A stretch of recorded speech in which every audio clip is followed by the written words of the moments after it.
It's the Orioles on Macedon, continuing here in Houston, the 4-game stand. This is game 3, and the Astros have taken the first 2 from the Orioles. Hi, everybody. I'm Gary Thorne. Welcome for the Orioles. Where is the offense? That's what everybody is asking, and hopefully tonight will be the night. They thought last night when they put 4 up on the board and got a 4-0 lead, they were going to be in pretty good shape. But this Houston ball club leads the majors, coming back in ball games, and that's exactly what they did. 6 unanswered runs last night and won it 6-4. For the Orioles, the numbers on the negative side are starting to pile up on the road. Last year, the Orioles used road wins to get to their great season and into the postseason. Take a look at the comparison. The numbers last season on the road for the Orioles compared to where they are this year. 46-35, great record last season. 4.5 runs. They are down a run a game on the road this year. Batting average has dropped from the 254 to 234. The team ERA has gone up 3.66 to 4.06. So when you put the offense and the pitching together, Jim Palmer, what you've got is some pretty distinct differentiation. You really do. I mean, the Orioles were 50-31 last year in Camden Yards. They scored about a run more than they gave up on the road. It was about 3/4 of a run. That's not happening this year. And well, I still remember when I was playing A-ball for Cal Ripken Sr., he said, boys, it's really not that hard. He said, we got to score and figure out a way to do this. One more than the other team. And I'll tell you what, I mean, this has been a series of big innings. They've gotten more big innings than the Orioles. The Orioles need to get back to just outscoring them, and I know it sounds simple. They just haven't been able to do it often enough this year. And it's got to be more than one inning. Jim, we were talking about it before the ball game tonight, that the big one innings have come for the Orioles. The trouble is that's been it. Well, it is, and I think what we've seen is in April, you saw some of the teams that are really struggling with their pitching, whether it was the Red Sox, Toronto. Now all of a sudden you get into May. Now you get into June. The one thing about, we talked about this in this series, Gary, as you know, this team is a pretty good team. They hit a lot of home runs. They're number one. They were second in stolen bases, but their bullpen. Lou Piniella used to always say when he was frustrated because he never had a closer in Seattle, Jimmy, you got to win the games you need to win. Houston's doing that, so you better get a lead and you better get it early because tough club to beat in the late innings. That wasn't the case last year. All right, we'll see whether or not the Orioles can get it done here tonight, get out of the losing streak, and when we come back, we'll get a state of the Orioles from the face of the Orioles, Adam.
That is brought to you by Southwest Airlines. Book your low fare now at southwest.com.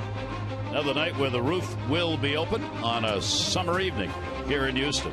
And for the Orioles, Adam Jones has been their leader. Here are the reasons why when it comes to the stats. He has been one of the most consistent Major League offensive players since he entered the league in 2008. You see the big numbers in home runs.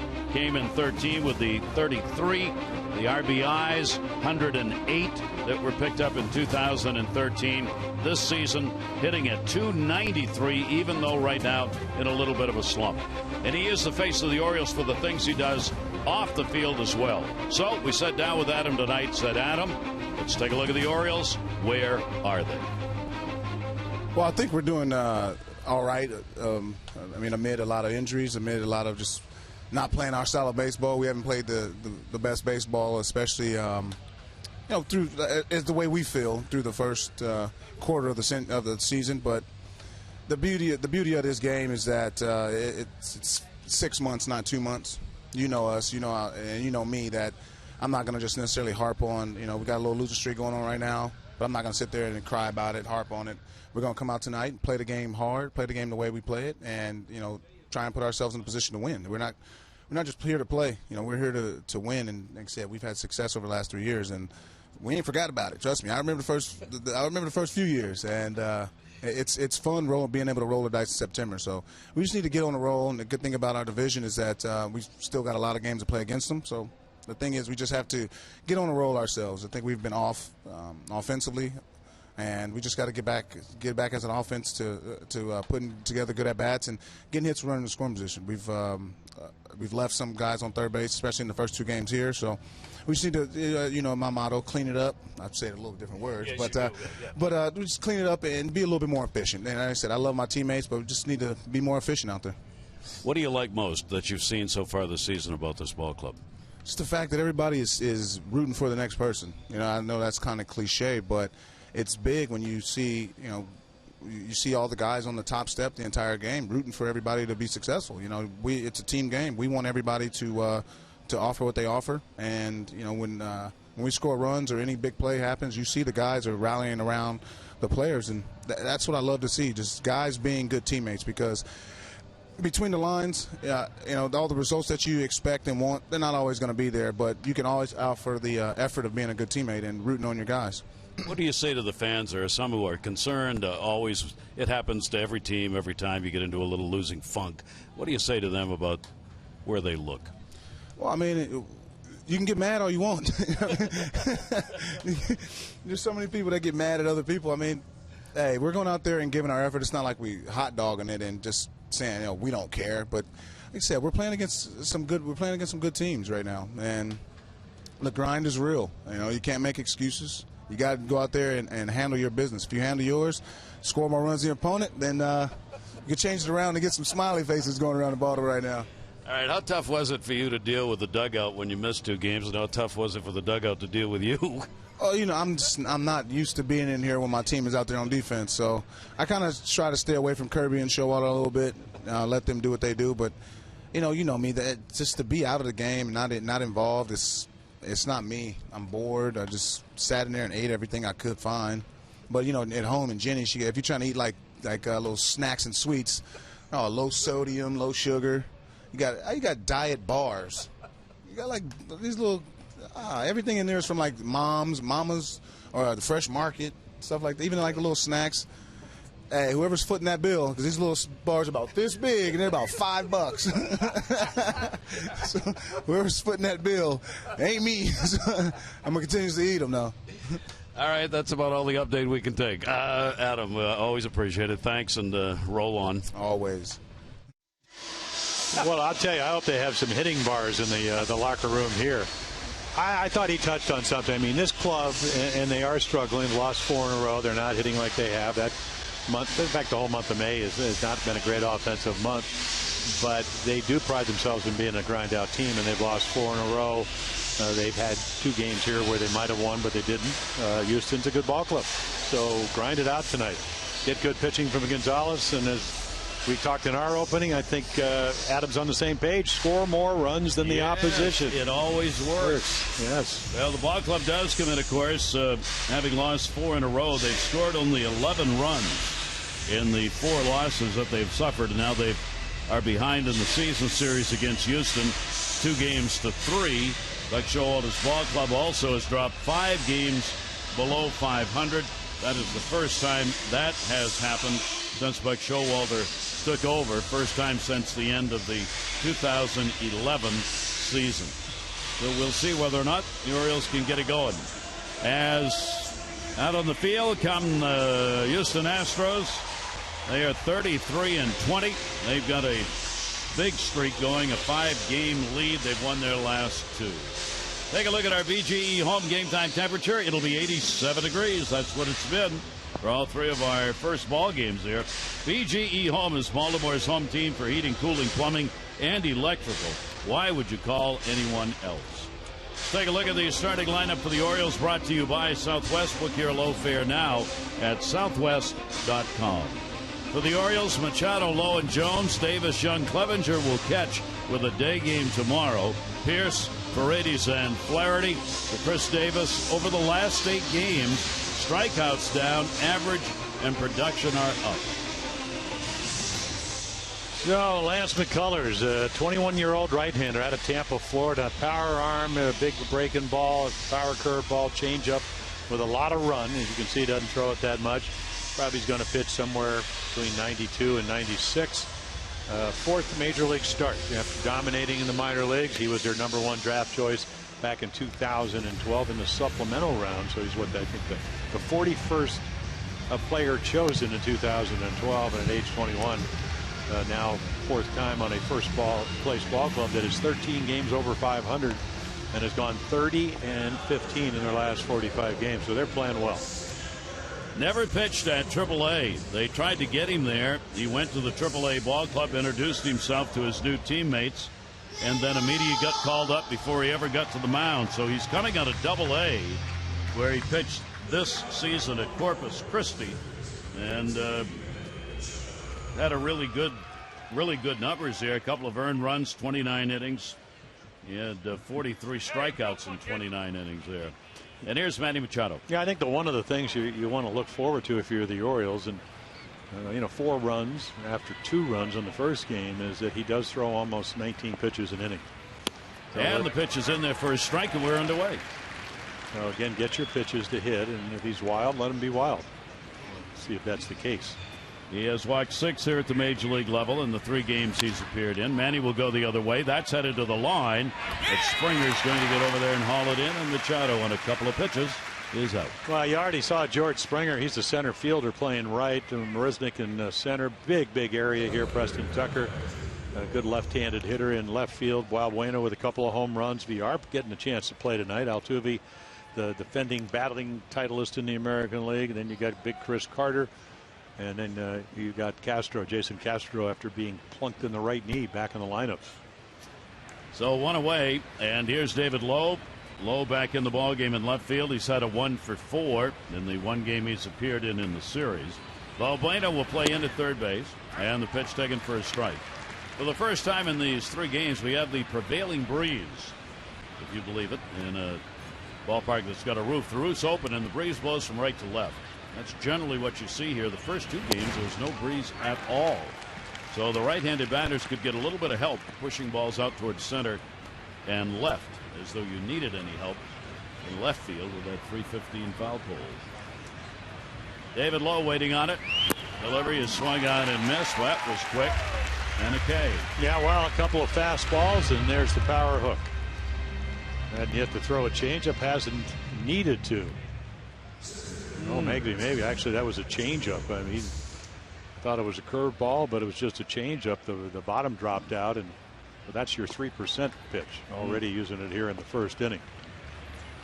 So here is Adam Jones with 2 down and nobody on. Adam has not had a hit in this series, 0 for 7. And he is 0 for his last 11 at the plate. Still, real good average on the year. Inside corner strike. Asked McCullers yesterday about the off-speed pitch, and he says, I don't really define it. It depends on where I want it to go. That's a good answer.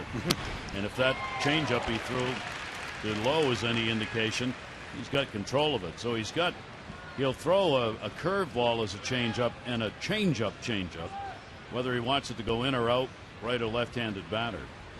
He supposedly has the best curveball in the Houston organization.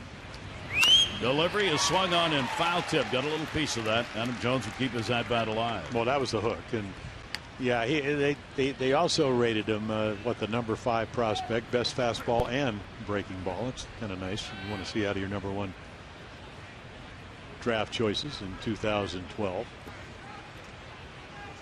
Jones behind on the count. Pitches away to Adam here in the first at bat. And he got him. Pitch that was really moving down and away. 2 strikeouts, 1-2-3 inning. Gonzalez to the mound.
Four-game set, great chance for fans to see a lot of Orioles baseball. Here's the lineup they will face tonight: Springer, Altuve, and Tucker, Gaddis, Valbuena, and Carter, Castro, Villar, and Marisnik. And for Altuve, one of the great hit leaders right now in Major League Baseball, and you can see what he's done against the Orioles. Yeah, loves to hit against pretty much everybody. So Miguel Gonzalez, fastball a little bit under 60%, breaking ball, slider, curveball, changeup, a split-fingered variety. And again, this will be the 5th start against Houston as you look at his numbers. Almost a strikeout per inning. Maybe the walks are up a little bit. Strikeouts are a little bit up this year. ERA up a touch, but they are scoring runs when he pitches, except in his last start where he gave up 1 run in 8 innings. And the pitch will be taken by Springer for a strike. George Springer in the leadoff spot. Good series for him. He's got a 3-game hit streak coming into the ball game, and a couple of hits, 6 at bats off Gonzalez. One of those 2 hits, a home run. Delivery will be fisted foul over by his own dugout. Yeah, he's one of these young kids, and again, he was their number 1 draft choice in 2011. He got in the first round pitching tonight. And you say, okay, he's only hit 224, but he leads the team in walks, and he can steal bases 11 out of 12 if he gets on. Pitch on the way to Springer, and he'll take it up and in. He's also done a number on the Orioles this year, hitting .364 against Oriole pitching, and he has 1 home run against the Orioles. As Houston, as we said, now leads the season series 3-2. And the pitch, slow roller. Short, tough play, ran into Machado and won't get him. That'll be an infield hit. Now the left side of the infield thinks he made a turn towards second. They didn't have anybody there, so they get it covered. Flaherty almost ran in, or maybe did touch Machado. Yeah, right here. I mean, there's almost the interference, and we've seen he can flat out get down there. He's about a 4.1 runner. Anything under 4.2 is really fast.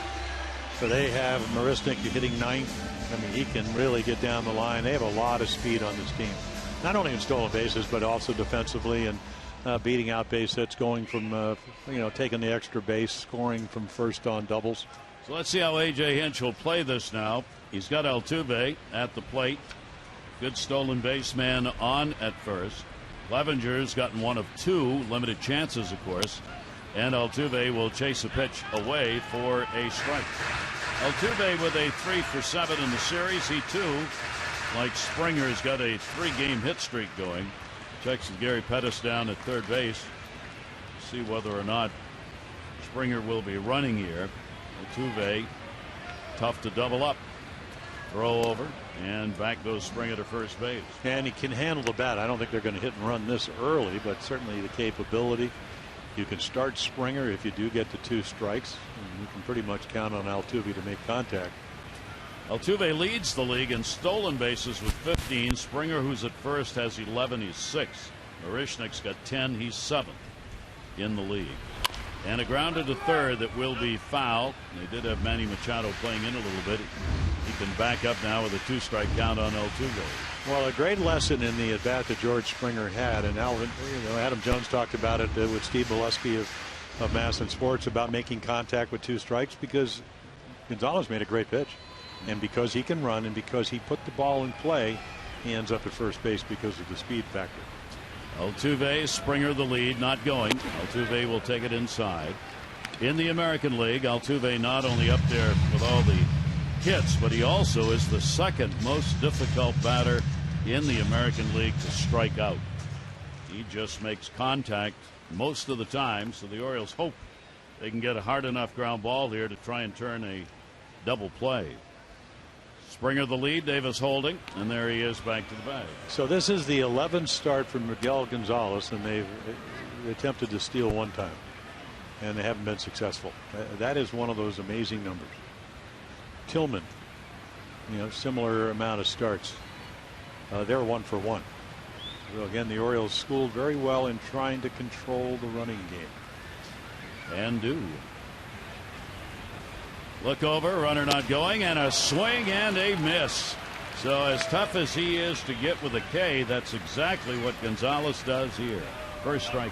Yeah, he really just kind of threw it by. It elevates it a little bit, and he can't quite catch up. And we've seen him hit sliders, and this time, trying to make contact and couldn't do it. Springer remains on at first base, and that will bring up the left-handed hitting Preston Tucker. Lefties are hitting 230 off Gonzalez. Right-handers 209. 8 home runs total against Miguel so far this year. Big shift is on, and it's a double play depth. And the pitch is taken inside for a ball. There you see the defensive alignment. Outfield swung the other way, playing over towards left a bit.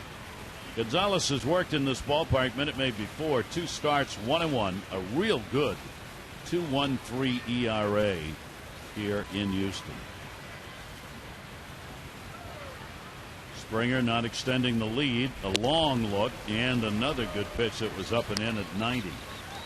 Yeah, if you watch the game, and I'm sure Miguel watched film, the one thing about Preston Tucker, he can go the other way. Took a breaking ball for a double down the line. But a good fastball hit her down, maybe a little more trouble getting the ball above the belt. And that's exactly where he went. Well, 1 ball, 1 strike count. Davis still holding the bag, and again the throw over. 3 throws. Springer each time easily back to the bag. Only caught once with the steals that he has picked up, 11 out of 12. Jim said so.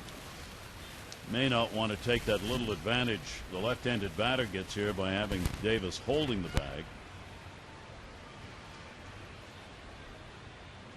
Gonzalez taking a long look, and the pitch inside, fake to go. Clevenger up, but Springer came back to the bag at first. Yeah, well, I think if you're A.J. Hinch and you're managing this club, you know you have speed.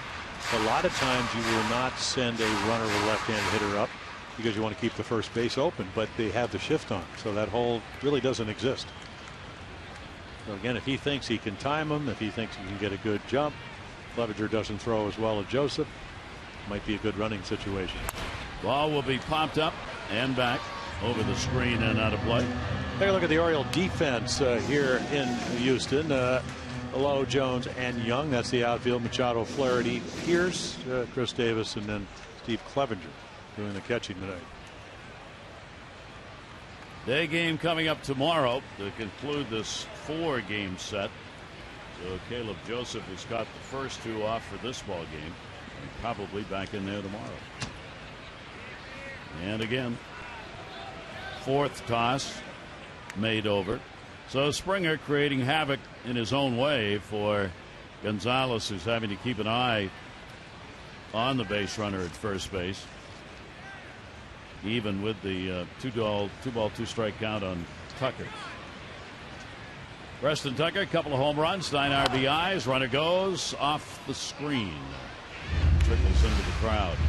So they do send him with one away and a 2-2 count. Now you got to pay attention. You have to throw strikes. You can't be delivered to the plate.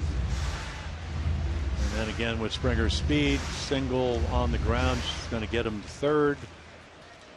And with only 1 out, you don't want that to happen. So that's how the speed factor, the leadoff runner. That's why you want your leadoff guy on. They were able to do it, and he can run a little bit. Tucker has had a hot bat, trying to get him around. See if he goes again. Nope. And he took too long. Timeout was granted as Tucker, the hitter, ended up frozen in that hit position longer than he wanted to be. So asked for timeout, and he got it. Mark Carlson, the home plate umpire tonight, if anything, may favor the hitters a little bit with that strike zone. Brian Gorman, Tripp Gibson, and Adam Hamari are the umpires. Springer not running, grounded the other way. Manny Machado, that'll be played to first, going for 2, and they got him. Close play at first base, but they turn 2, and a real fine pivot by Flaherty. Flaherty, the shortstop, was coming from a position he's used to, which is second base. So he makes that pivot off it in his career. That's a big one. No runs, 1 hit, no errors, and nobody left on base. Game 3, first inning done, no score.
About the K factor for a rookie.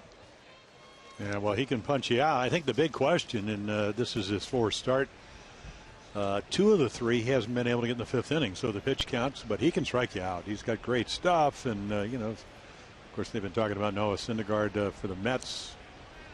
Some power arms up there, and then you can. Foltowitz, Iglesias, and Wojciechowski. Yeah, right. What's what do they have in what's common? going on? They got some heat and long names. Every name I'd have 5 vowels. Those are tough autographs.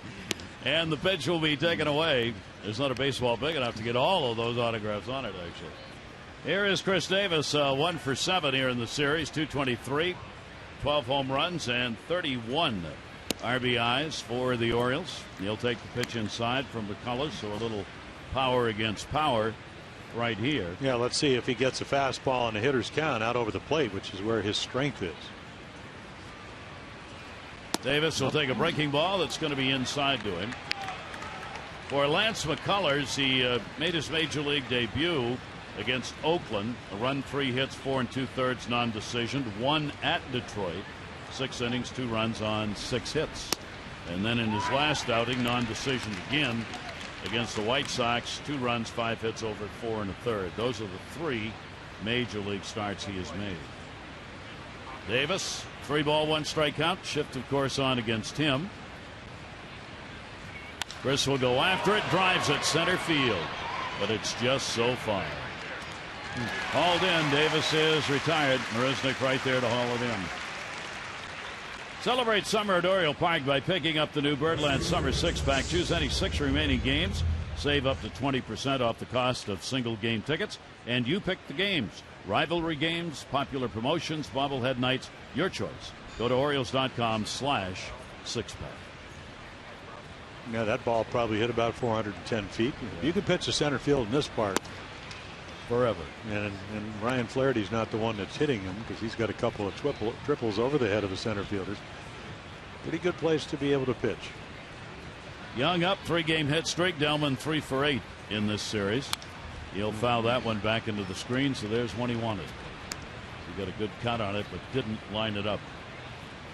Well, pretty impressive numbers, up to 307 now with a couple of home runs and 13 RBIs. And Delman, of course, has been in and out of the lineup. This is his 38th game. And that one off the end of the bat will go to left field. Tucker is there, and he'll put it away. Yes, McCullers is a fly ball pitcher.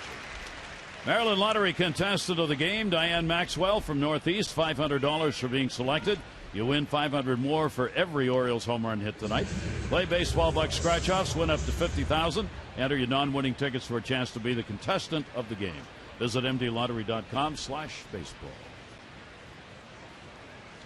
Here is Steve Clevenger. He's being called up from Norfolk. This will be his 3rd start. And he will take the pitch outside. And Steve now getting his work in as backup catcher again. He's had only 8 at-bats and has picked up 4 hits. That ball driven in the air, left field, back near the scoreboard, and it takes a hop at the base. It'll be played for a double. That ball came down and went way up in the air, bouncing off the warning track, and Steve Clevenger just missed a home run skimming that scoreboard. Yeah, you could see Preston Tucker go back. It's a lot like playing at Fenway Park. You don't want to turn around because you might be able to get to it, and then it hits right above the Chicago sign. So what, about 4 feet from being a home run? But an easy double. That was well played. Yeah. Played it in a hop that ended up being more like a fly ball. So the Orioles got a runner at second. Chance to get on the board here in the 2nd inning. First hit for the Orioles. And here is Steve Pearce, 1 for 6 in the series. Steve will take the curveball for a strike. The Orioles had a 1 for 7 in the first game, 3 for 5 with runners in scoring position last night. So 4 for 12 in the first 2 games of this series with a chance to get somebody home. Shift on in the infield. Breaking ball hit to short. Scooped up. The Irish throw is going to be there in time. No runs, 1 hit, no errors, and a base runner left on. Gonzalez will go back out, bottom of the 2nd, scoreless game.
For locations, visit ywaitinther.com. About the home runs that are hit, and Houston right there at the top. Well, we certainly can validate that. They've out-homered the Orioles. The Orioles haven't hit one in this series yet. They've hit, what, 3? Valbuena with a couple, and then the big 3-run home run that tied the game up last night by Evan Gattis. No score as we go to the bottom half of the second inning. Here is Gattis, 9-game hit streak. Big 3-run homer in the ball game last night. He's 3 for 8, and he's picked up 4 RBIs in the first 2 games of this series. And Gattis will get a chance here against Gonzalez. Pitch on the way, and there's a tremendous cut. Boy, that is a big-time swing right there. Yeah, he does not get cheated. With the home runs and RBIs, he has moved up. His 12 home runs tie him now for 6th. He is 7th in RBIs in the American League. So he has been a major factor in the offense of this team. And those are the kind of cuts he takes. Got that one by him on an 0-2 count. Put it up and a little bit in. Well, he's hit pretty much everything. When Tommy Hunter came in, got 2 strikes, threw him a 96-mile-per-hour low fastball. He just poked it into right field on the ground for 2 runs, and then the changeup for a 3-run home run. That one will be off the screen and foul back. 3 pretty hefty cuts to start his at bat here in the second inning. Yeah, he is the perfect guy to. Again, if you're Jeff Luhnow, their GM, he went over and got him from Atlanta, gave him some young players, and you get a guy that can hit home runs. 22 last year and only 369 at bats. Perfect over here with the DH. Pitch to him will be outside. Clevenger goes out to haul that one in. Gattis here in this ballpark. 9 of the 12 home runs he's hit have come here. And he's got a better average here. 252 compared to 213 on the road for Evan Gattis. Orioles outfield deep and straight away. Gonzalez 1-2. Gattis reaching. Flaherty towards the out. One away here in the second inning. Gonzalez has retired 72% of leadoff batters. Good numbers. Color's even better at 81%. Of course, a lot fewer at bats for the opposing pitcher. Yeah, other than the walks that are up a tick from a normal year, and that was early on, every number is exactly what you want. You know, he pitches well, they score him runs, something they didn't do as well last year. Runner in scoring in this position number at 171, extremely low. It'll be taken inside. Valbuena, big series, 3 for 5, the 2 home runs. He's done well against the Orioles on the year, hitting .313, 2 homers against the Orioles in the 5 games they've played so far. Looking bunt down to third. He had a base hit if he could have got it there, but he couldn't. Yeah, we saw him do that last night late in the ball game when they were trying to add runs. The totally unselfish play after you've gone deep a couple of times. They're going to give you the bunt, you take it. He'll come back slowly, catching his breath. Orioles, another change in the roster today with left-hander T.J. McFarland back from Norfolk. Right-hander Oliver Drake sent down to the Tides as Buck Showalter, and the rotating roster continues to be in effect for the Orioles. And there may be more before the weekend is over. Bunting again and foul. J.J. Hardy, I talked with J.J. today, and while the MRI he took yesterday didn't show anything, J.J. said there's something wrong. Said, I tried to go out swing a little bit today, and he said it hurts, and it may not show up, but it's not right. And so they're kind of playing a day-to-day with him as to how it feels and how long can you go before you put him on the DL. Yeah, I think Buck alluded to that. He said, I don't want to lose him for 9 days. They got him on a pitch up high. Should have bunted. Telling you. Tried to do it, and then all of a sudden, Miguel says, I'm just going to go up the ladder. Way out of the strike zone, 2 Ks. Yeah, you can't afford, and especially if Brian Mattis, who had his hearing today, gets suspended, you can't play that short. JJ's been tough. He's not been healthy all year. Yep. So you need somebody to take his place if it's going to be a week to 10 days. 28th game that J.J. Hardy has missed this season is the ball game tonight. And the Orioles may have to do something about that tomorrow, because if he comes back to the ballpark tomorrow and tries to swing and it feels as it did today, he's not able to play. Delivery on the way to Chris Carter. Carter will take the pitch outside. Carter, a 10-game hit streak. He's added to that with a hit in each of the first 2 games in this series, going 2 for 5. He's hitting .364 during the 10-game streak he's on. Infield shifted on him. Great pitch by Gonzalez. Yeah, it really was. I mean, one of those fastball counts, power guy. If you've watched the first 2 games, as Miguel has, you know that he's had trouble with that slider. And the other factor is he'll chase it. And if he took it because it was a ball, that he wouldn't throw that pitch. And that is right there for a strike down at the knees. 93 miles an hour. 2-ball, 2-strike count. He's only had 1 hit in 11 at-bats off Miguel Gonzalez. Orioles 31-year-old right-hander, just turning 31 a week ago. And the pitch, this one a little bit outside and low. So working Carter hard, trying to stay away from that extended arm power bat that he's got. Yeah, the other thing we've seen, he got Jimenez out of the game, 2-1 lead. He had a hanging split-fingered fastball, ripped it into left field. They went to the bullpen and didn't work out well, so you don't want to speed up his bat. Carter will be very late on that one and somehow foul it off. Boy, there's one. How'd you get that out of his glove? Well, that's exactly where he hit it. You know, we always talk about emergency hacks. That was one. The red light went on very late in that swing. No question where he's working in the down and away pitches. Gonzalez delivers to him, and there it goes. Way back, and that's the power swing we were talking about. And goodbye home run, goodbye yard.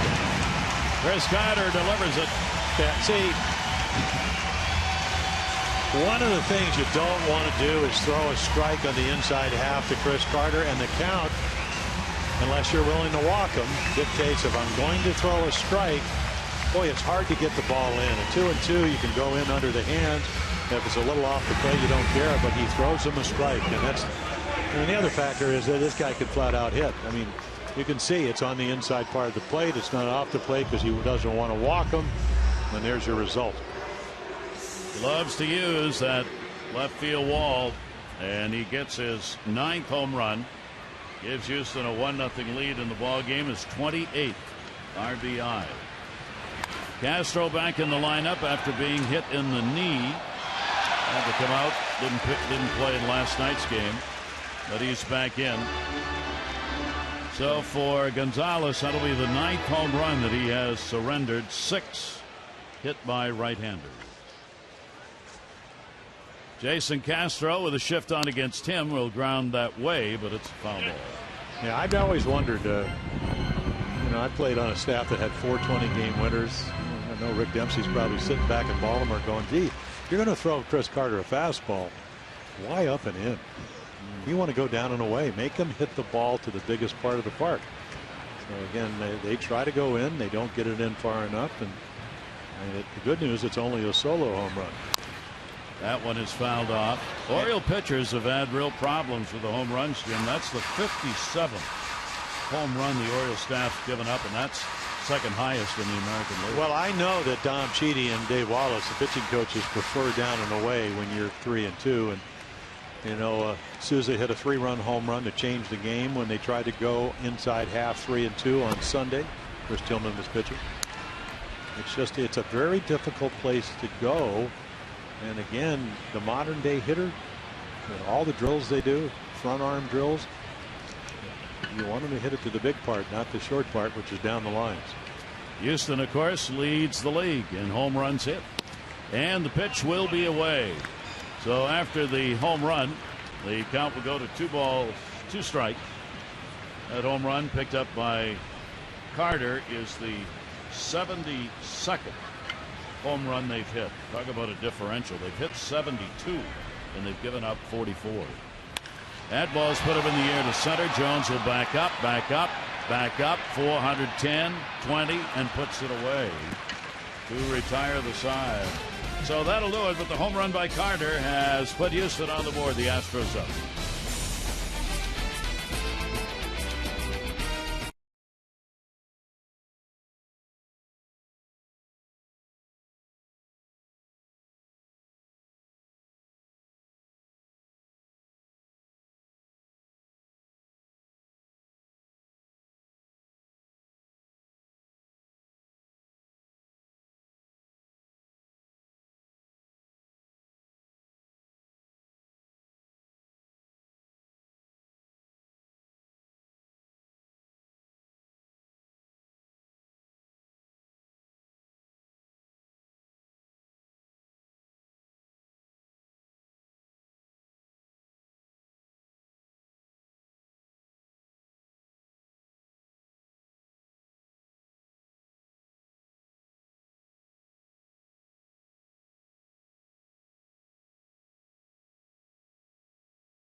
Series against the Red Sox. Good seats still remain for each game, but won't last. And Tuesday is Ollie's Bargain Night, presented by Ollie's Bargain Outlet. Upper reserves $10, but you got to get them in advance. So help paint the park orange. For tickets, Orioles.com or 888-848-BIRD. Those fans scattered throughout the crowd here at Minute Maid Park. And McCullers has a lead to work with as he goes against Paredes, Flaherty in the top of the order, Manny Machado. Jimmy Paredes, the Orioles DH, 1 hit, 5 at bats so far in this series.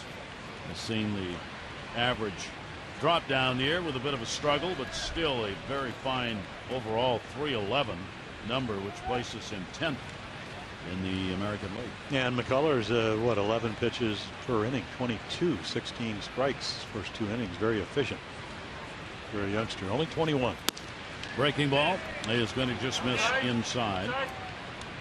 And you still got to hit off the fastball when you throw in the mid-90s. Hope he hangs a breaking ball. For Paredes, they found him out. He'll swing at balls. So unless you get behind him, and we've already seen when Lance McCullers got behind Chris Davis tried to throw him a curveball, missed, went 3-0, but did get back into the count. Shift on against Brady's in the infield. That will be handled at first, not very well. That's why a pitcher covers no matter what. Yeah, so McCullers got over there and saved himself a base runner. Well, everybody's yelling, and that's it's a spring training drill. The pitcher's fielding practice right here. It's pretty routine till it comes up the arm of Chris Carter. Everybody's yelling, get over there, and he does. Pretty routine. You'd think that any ball to the right side you'd run over. You'd also think you know how many outs there are, but you just can't ever assume anything in this game. Nope. That's why coaches scream, infielders yelling, catchers get over there, and guys still sometimes don't. Stand there and watch. Here's Ryan Flaherty. Flaherty right back to the mound on the first pitch. McCullers, who can field. Yeah, Villar was sitting right there, so even if he doesn't catch it, it's going to be right to the shortstop because he did put the shift on. What I like that just that Ryan Flaherty, who's been heating up, is using the middle of the field. It's a good sign. Manny Machado will take a while getting in there because first 2 outs have come in a hurry. So Manny will nonchalantly come to the batter's box. On 4 pitches. Yeah. Machado flied out to right field. His first time up in the ball game on an Orioles ball club where there have been problems trying to get the averages up. Manny Machado hit .281 in May. Continuing to hit the ball here in June. That'll be on the inside corner for a strike. And you get an anguished look from Manny Machado. Big strike zone. We've had 3 umpires with pretty ample strike zones. And a check swing that he went around on. Yeah, and it really does kind of change the count. Obviously the pitcher wants to get ahead. The ball looked like it was up and in, even though the catcher's sitting down and away, and then he does throw him a strike. And now you're in trouble. Get your attention. Come inside with the 96 mile-an-hour fastball. Still ahead of count here. 1 ball, 2 strikes to Machado. Orioles have lost 14 of their last 18 road games. And he got him. Boy, did that freeze him up. As it broke in, and Manny, learning the way of the world, just drops the bat in the helmet and waits for his glove.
Celebrate the season with the American Standard All-Star event. Visit MidAtlanticComfort.com for amazing rebate and financing opportunities. Yeah, so that's what we talked about. Flaherty heating up. He's back healthy. Had the groin problem. Villar not only not hitting against the Orioles, he had some errors at shortstop where he's playing tonight. A couple of base running miscues. He'll have a chance to get on the good side of Astro fans and his manager, because of course he's the one who puts him in the lineup. The R has struggled enough so that there have been some discussions, at least among the fan base, about whether or not the Astros ought to go out and find somebody else, because Lowry is their shortstop.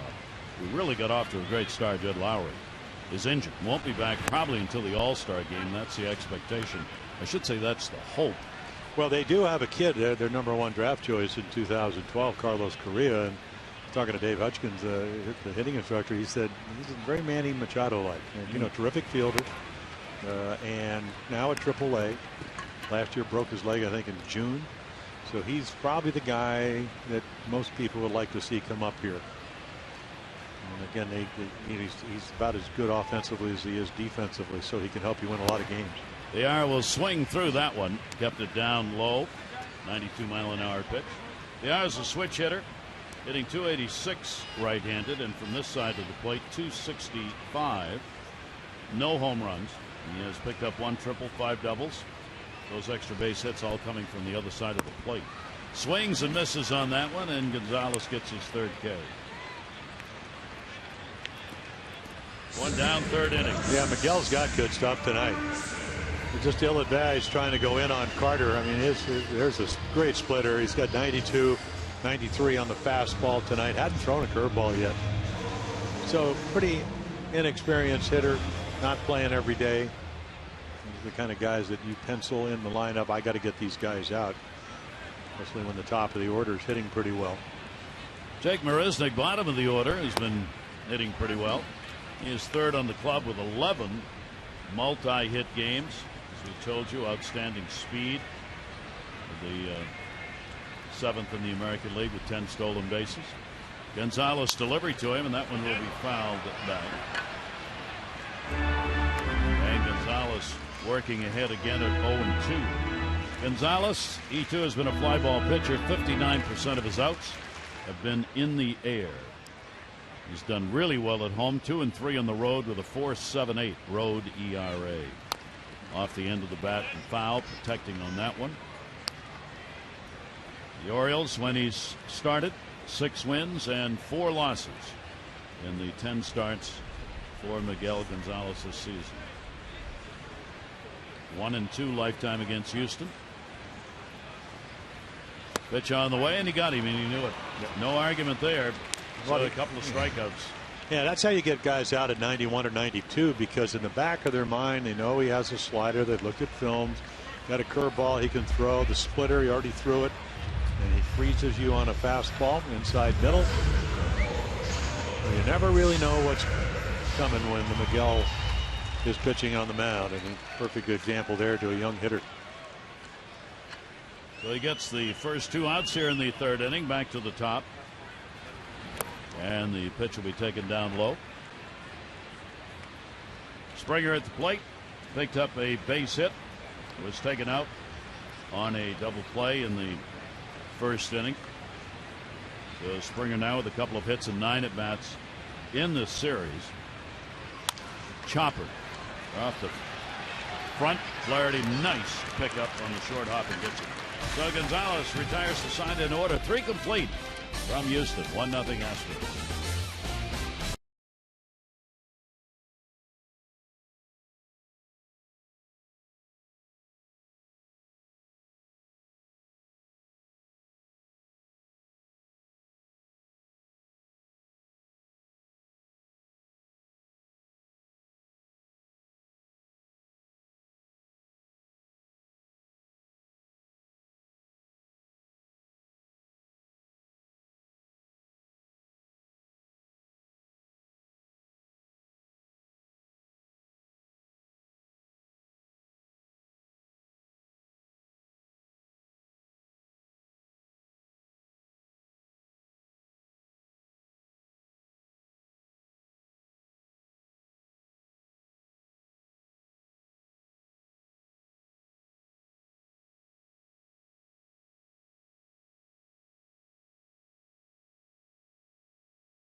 Norfolk after rain out yesterday. Bud Norris pitched solid, 4 innings, a walk, 2 strikeouts, gave up nothing. There you see the pitches thrown. He could start Sunday.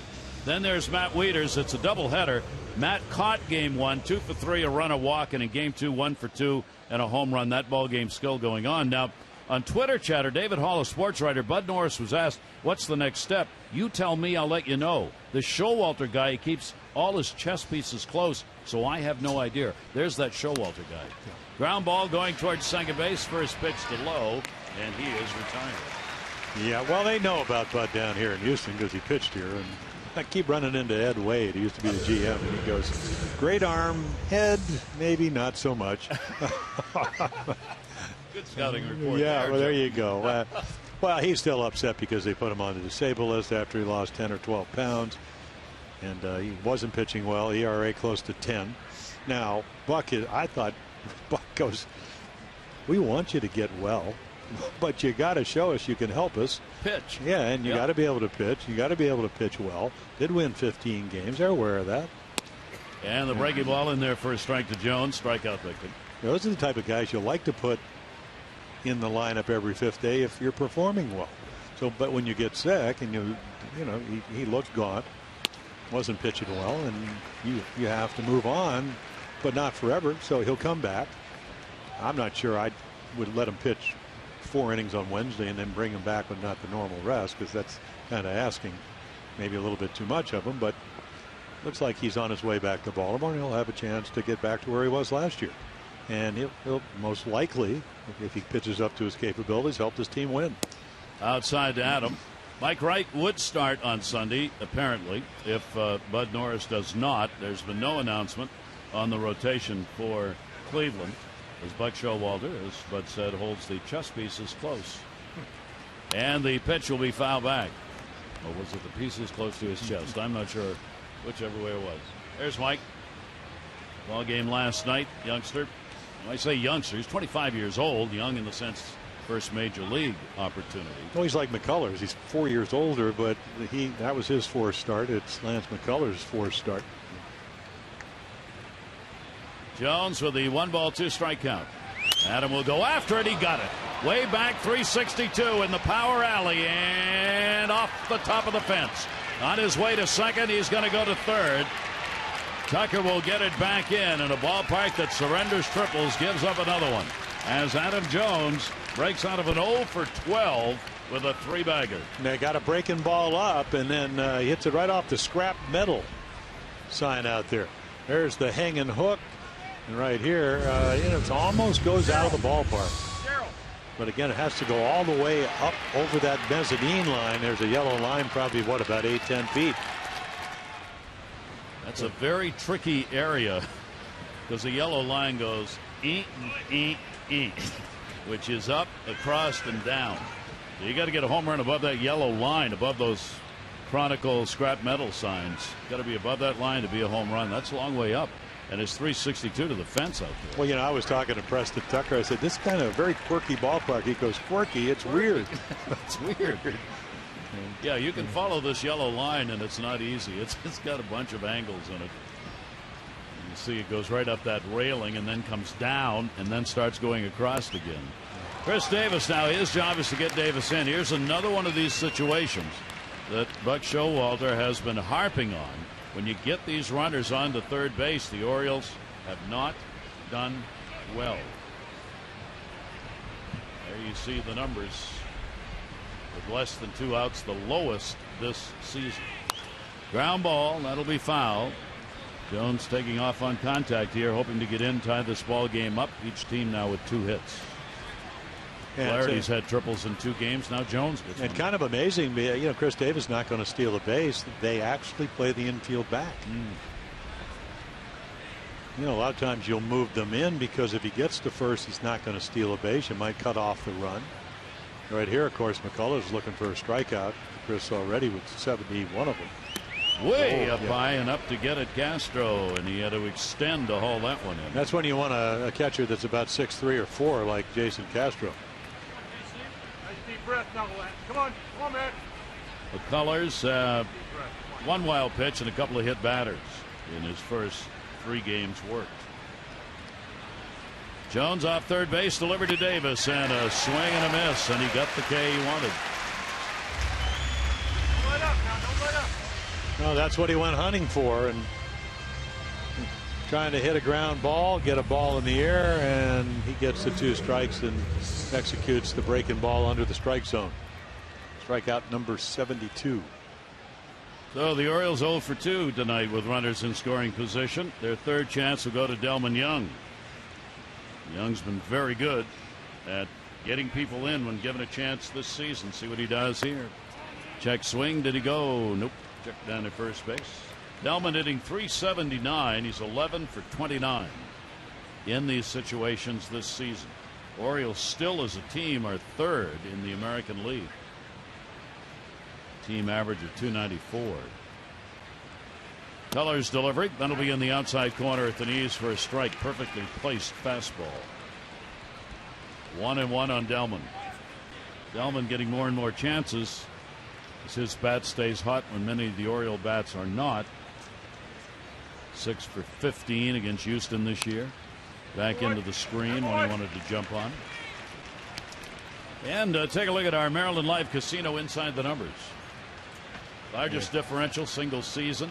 Runner in scoring position. Pretty impressive numbers. Yep. Oriole pitchers do a great job holding the opponent down. And the Orioles a real good job themselves. Outside, nice stop made by Castro. Well, you got to trust your catcher, and obviously he does. You don't want to hang a breaking ball. That's how Adam Jones got the third, so you finish it. Adam waiting down there after the triple. By the way, on Matt Wieters, he's not going to be here in Houston tomorrow. He's going to go to Cleveland and be scheduled to get back with the ball club catch on Friday.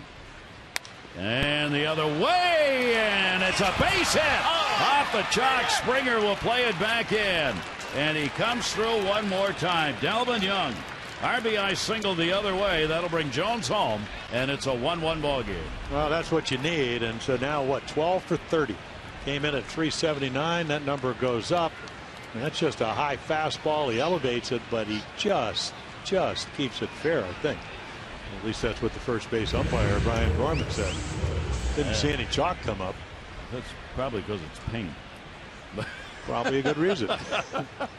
We lose all that effect of the chalk coming up. And I think Buck's coming out because one of the fans came out, and of course you could ask the umpire if you thought a fan touched it, could he place the runner at second base? Yep. Maybe give him a base. Of course, George Springer plays. I mean, he's over there. So this is. And right there, did the ball get touched as it comes up right there? There was a couple of fans reaching out, but obviously he's not going to get to second.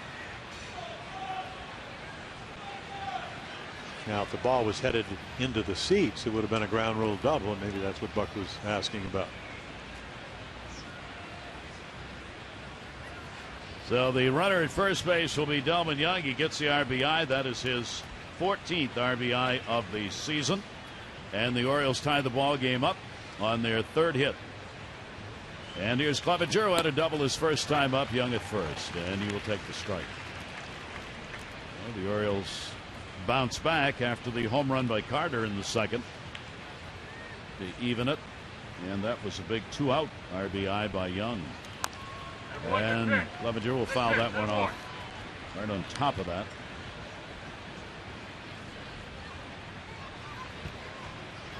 .44 ERA first 3 games for this right-hander. About a hit an inning. 14 hits, 15 innings coming in. Defense straight away on the Oriole catcher, and it'll be outside to him. Yeah, his last game was against their #1 draft choice of the White Sox, Carlos Rodon. That was a very close game till the late innings. 2 of the younger pitchers in the American League. Rodon, a left-hander. Feller's obviously right-handed. Takes it, and the right arm started up and then stopped by Mark Carlson. Yeah, boy, he went into the almost the right arm going up for strike 3. Just watch him flinch right here. Yeah, there. Ooh. Curveball that just below the knees. Even when it went across the plate in relationship to Steve Clevenger's knees. 2 ball, 2 strikeout. Young off first, breaking ball got him. There's that big bender. So that'll be strikeout number 5 on McCullers, with the Orioles on a triple by Jones, RBI single Young, tie it up 1-1.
By Southwest Airlines. Book your low fare now at southwest.com. And by visitannapolis.org. Find the Chesapeake experience at visitannapolis.org.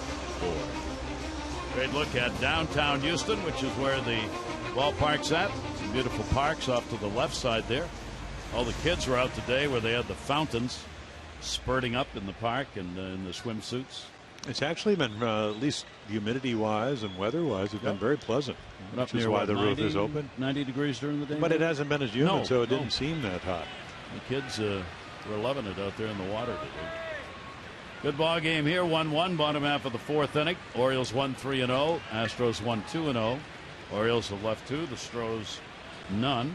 Gonzalez hasn't walked anybody. He struck out 4. The Colors no walks and 5 strikeouts. Altuve leads it off. First ball hitting.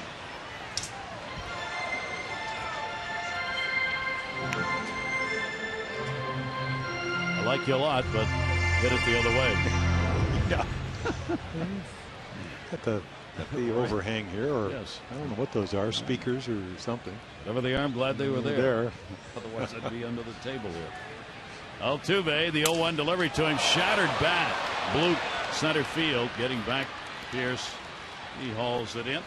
And Altuve is retired, so he's 0 for 2, and he really busted that bat that went flying away. Shattered bat in Baton Rouge right there.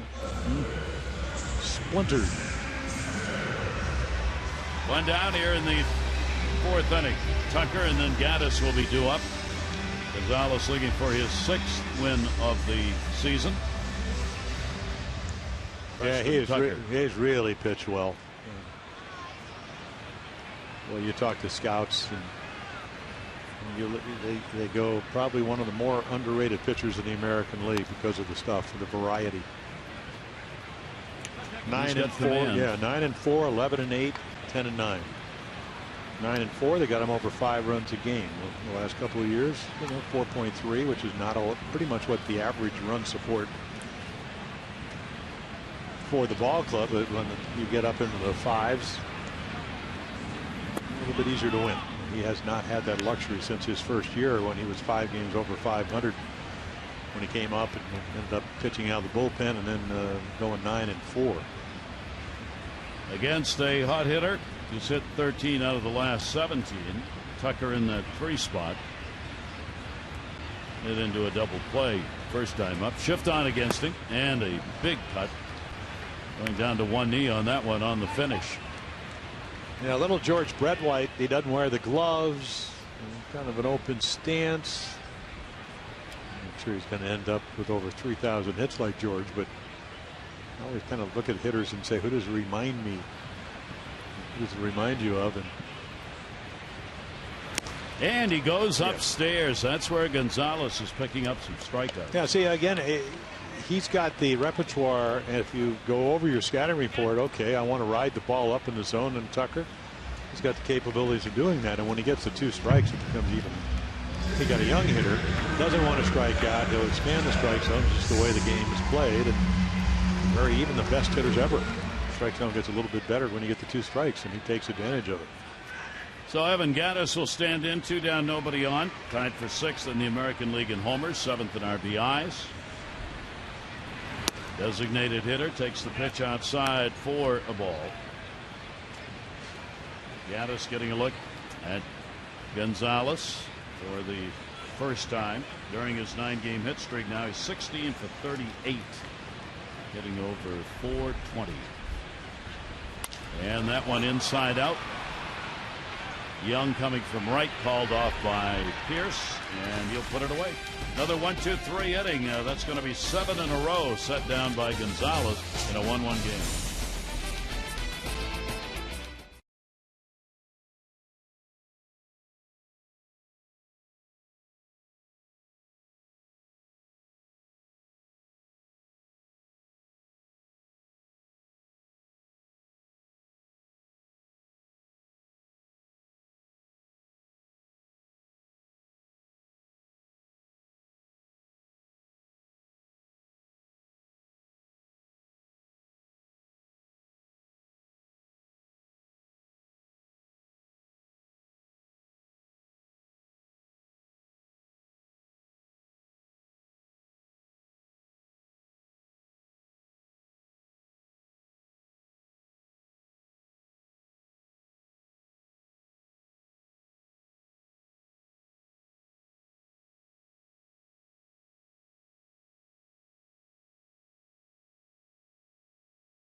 Well, you could see 8th round out of Notre Dame, and he comes from Winter Haven, Florida. Boy, he's worked his way right up. 298 hitter, a lifetime in the minor leagues. Now the 4th year. That average might even go up. So, again, you go up maybe another level. You struggle early on. You figure it out. You get better as the season progressed. And, again, I think they like everything about him. He can hit doubles. He can hit home runs. Doesn't steal a whole lot of bases. But he's a big guy at 6'4". The color's going to work in this tie game with the infield shifted around behind him. Steve Pearce leading it off, grounded out his first time up. Paredes and Flaherty, bottom third of the order for the Orioles. The Astros are trying to pick up a win tonight that would give them their best 54-game start ever. They are 33-20. The Orioles trying to deny that and end a 4-game losing streak. Pierce takes it up and in at 91. Yeah, and the Orioles would like to win because the American League pitcher of the month in April and May is pitching tomorrow, even though he has one loss and the Orioles beat him in Baltimore. That's Dallas Keuchel. And the pitch is in there for a strike. Wei-Yin Chen will be on the mound for the Orioles. 1:30 owes extra, 2 o'clock for the ball game on Masson HD. There is Wei-Yin. There's Dallas Keuchel. And a strike taken. Didn't give in on that pitch. Kept that at the knees and away on the outside corner. And Pierce works the count to 3 balls and 2 strikes. 1 hit, 7 at bats for Steve so far in the series. And he'll put that one up in the air, headed down the line in right field towards the seats. And they've gone 5 rows back. Souvenir. Yeah, anything in the air in right field, it looks like George Springer is going to run down. He is so, I mean, he's legitimately as quick an outfielder in right, I think. I asked him yesterday, I said, did he play? You know, he grew up in Connecticut, I did basketball and all that. He said, no, soccer. And he said, my mom was a gymnast, so I did a little gymnastics growing up. But it was pretty much baseball and soccer. He gets over to the line as well as any right fielder going, and he'll play towards the gap. Pierce waiting on it, and he'll go that way again, this time harder and up. Yeah, into the boxes. It's nice to have 2 center fielders in your outfield. When Ershnick and Springer give you that.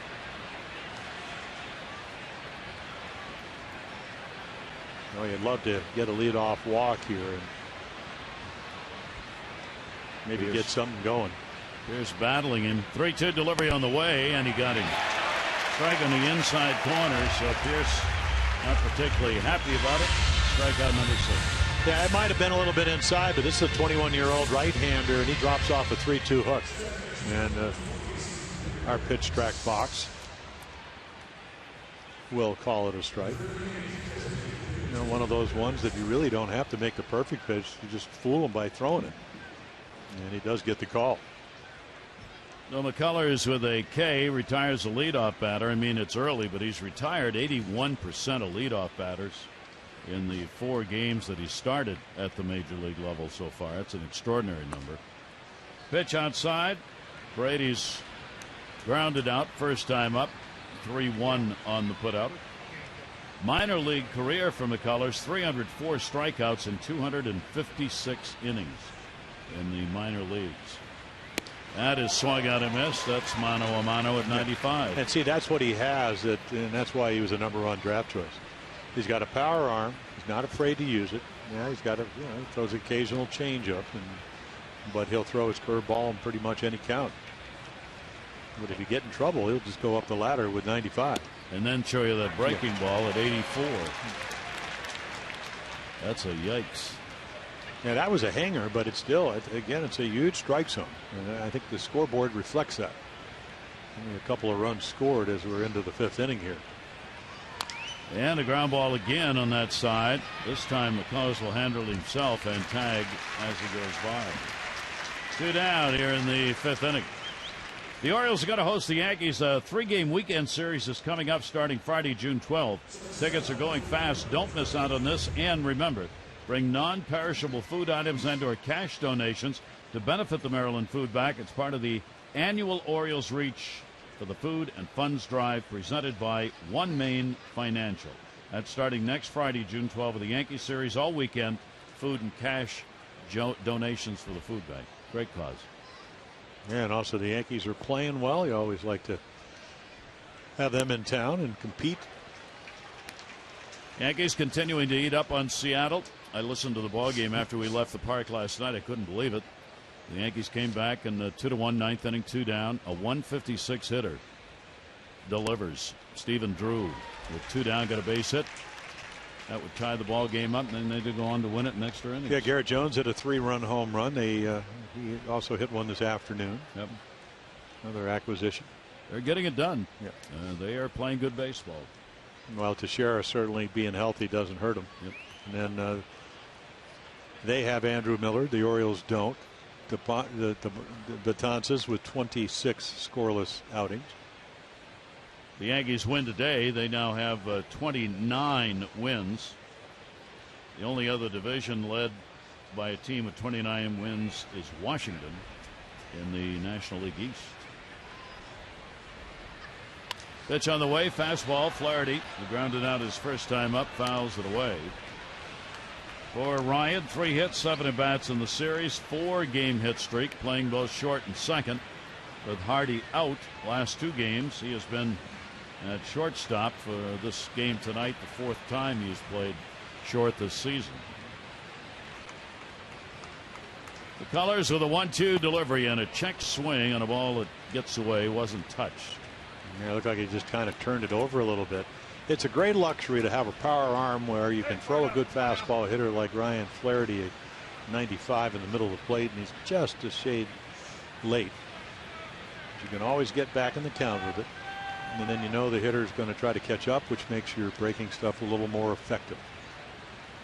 Flaherty waiting on the 2-2 delivery, and he'll swing and miss. That's equals the high this season for McCullers. 7 strikeouts in the ball game on this summer night in Houston. 1-1.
Day 2, Boston beat Minnesota 6-3. Rodriguez getting a win, fine start, run 2 hits over 7. The Yankees beat the Mariners 3-1 today. Tanaka back, and he was outstanding. A run on 3 hits over 7 with 9 Ks and no walks.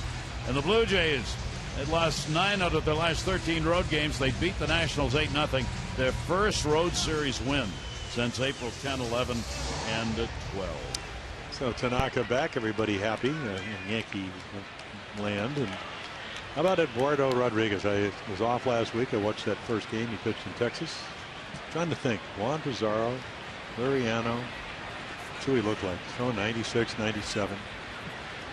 Real fine. What? Fine. He is talented. Former Oriole. Yeah. Ball will be foul back and out of play. Well, yeah, it's funny. Every time he would pitch when he was in the minor leagues before the Andrew Miller trade, There wasn't a day after he pitched that Buck Showalter wouldn't say, boy, got a great report on Eduardo Rodriguez. And you kind of see why. 1-1 our score in this one. Gonzalez delivery will be a swing and a miss. Valbueno a strikeout victim. His first time up. Carter and then Castro to follow.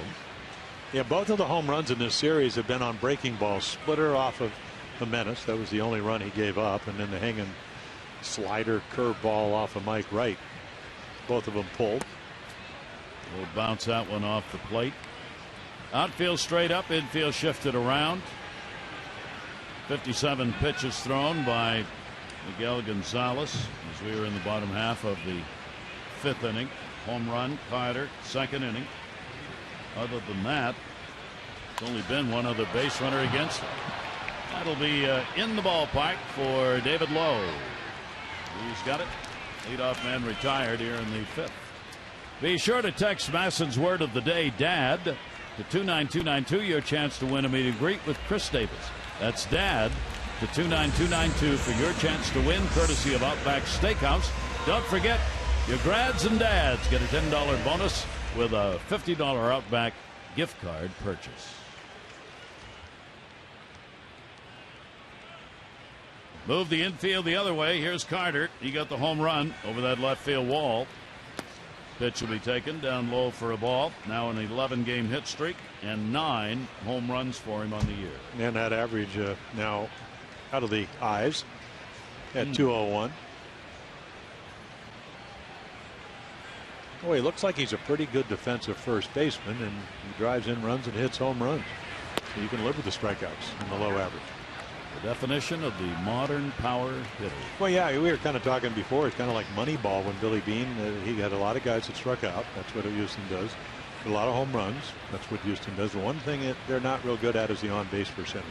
They don't walk a lot. Gonzalez with a 2-0 delivery to him. Carter's got another one. Oh, my. Way back. Look out, Train. Goodbye, home run, 2 in the ball game and 10 on the season as Carter lifts it and Houston gets the lead back. Well, you know, when we used to go out to Oakland, he came up through their minor league system. Boy, you'd always hear about this kid, AAA Sacramento, that hits some monstrous home runs. Well, here's one of them, different uniform. So thigh high, got the arms extended. Yeah, and it might have gotten one of the wheels.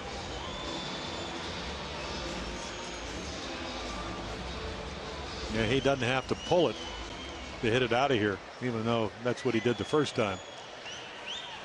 So Carter, a 2-homer game, comes with 1 down here in the 5th inning. And each team now with 3 hits in the ball game, and Houston with the 2-1 lead. For Carter, that is his 5th home run lifetime against the Orioles. He only had 3 in 22 previous games against the Orioles. Coming into tonight, he's got 2 tonight. Inside. Well, we talked about Chris Carter, and they hit the 37 home runs and 1 every 13.7 at bats last year. That's how you get to 37. He did have 7 multi-home run games. That's a bunch. And that pitch will be fouled. 441 feet is what they have put up as the distance of that second home run. Well, all I know is the train moved. I thought it was in the danger zone and kind of moved down the line. He said, I got to get out of harm's way. Yeah, that's where it used to be. It was. Yeah, and it took a hike. It moved went over that way. Gone. Wise engineer. Pitch on the way, and that's going to be down low. So Gonzalez, a couple of home runs surrendered in the ball game, and that's 10 on the year. Or maybe it just moves on home runs. It's supposed to, but yeah. Well, it did. I guess it did. It hasn't done that before, though. Yeah. It has tonight. Not like Chicago, where it's a whole 4th of July experience. Inside out the other way, low. David's got it. Let's take a look at on this date in history. Orioles baseball on Masson, brought to you by University of Maryland University College. Charles Elding got a $3,500 award from the Court of Appeals in 1914. He was a fan at a game.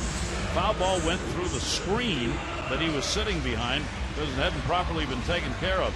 The court said in its ruling that had the team kept their eye on the ball with the accuracy that they contend Edling should have, they would have attained a higher place in the pennant race. And they gave him $3,500. And then in 2010, Armando Galarraga with that lineup card, one of the great gentlemanly, sportsmanlike moments in all of baseball history. The day before, a missed call by Jim Joyce that he readily admitted after the game. It cost Galarraga a perfect game. And the next day, Galarraga came out with a lineup card and shook Jim Joyce's hand, and Joyce cried.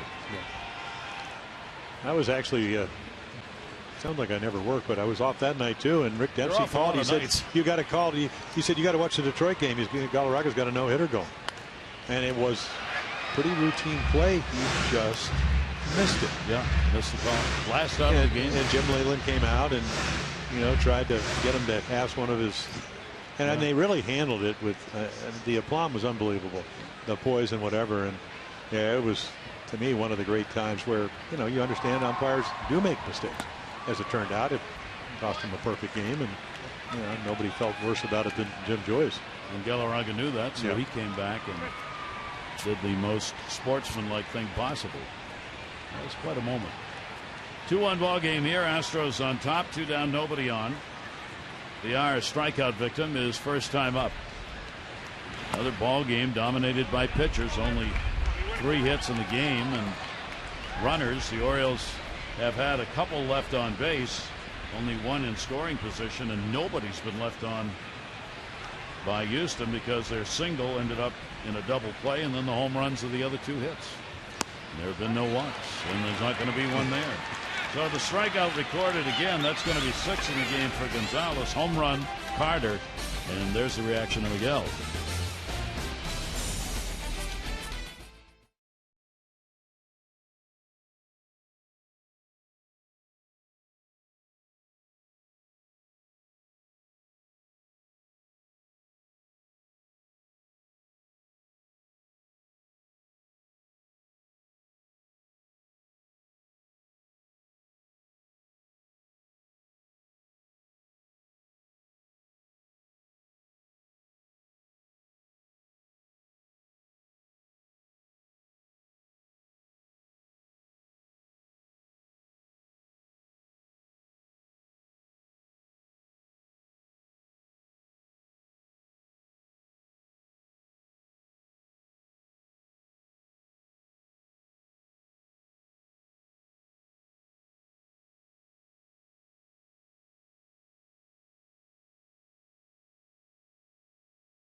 So the Orioles, trying to end their 4-game losing streak, came back after the first Carter home run to tie it up on the RBI by Young, bringing Jones in after he tripled.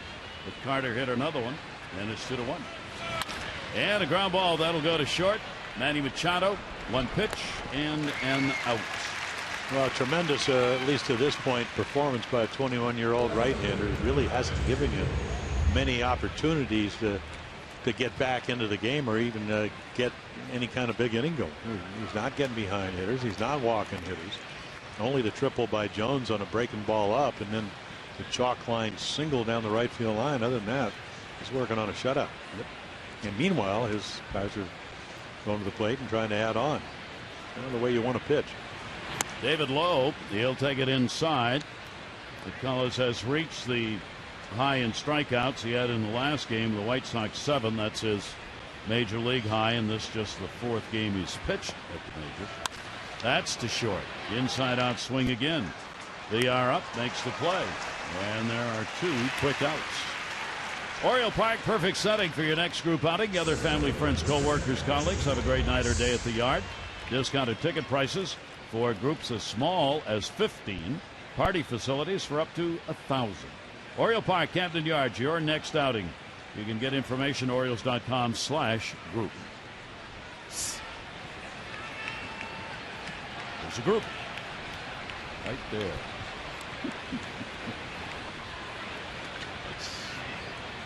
I got to be a member of the Pierce family right there. Didn't he look like Steve? A little bit. He's probably describing Adams' home run that's coming up. And a swing and a miss on that one. Now, he get the triple on a hang and breaking ball, so he's probably going to throw a fastball. Adams looking for it, and then he throws it on the outside corner at 96. It's kind of been what the evening's been for Lance McCullers. Triple and a run scored for Adam. Got out of the 0 for 12 when he picked up that triple in the 4th inning, brought home with 2 down. And the RBI single by Young. And that pitch at 97. It's getting better, Gary. I didn't think it could be. He saved some. Well, the coaches were saying of McCullers, he came on first couple of starts, started out at 97, and has learned I don't have to do that. They said, we told him, you know something, if you throw 92, 91 to 93 for a first strike, you're probably going to get a first strike, and then you can work on it from there. Well, and then you can always add. Yeah. Start at 97. But again, a lot of guys could pitch at 91 to 93 if they have movement. He does. He has a changeup, does have a breaking ball, and then it keeps you from overthrowing. Pitch on the way, and he'll come inside. I learned that in A-ball, and I was, he's 21, I was 18, and Billy Hitchcock had been the Oriole manager, and he was still working for the club, and he came up to Aberdeen, South Dakota. I was playing for Cal Ripken Sr., and I pitched one night, and the next day he said, did anybody ever tell you don't have to throw every pitch as hard as you can? And I said, nobody really touched on that. He said, well, maybe you could take a little bit off. I'm touching on it. Delivered to Adam and right back out there to get him. So Jones retired on another 1-2-3 inning in Houston. Sunset time 2-1.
Early lead for the Astros, who lead the major leagues in home runs.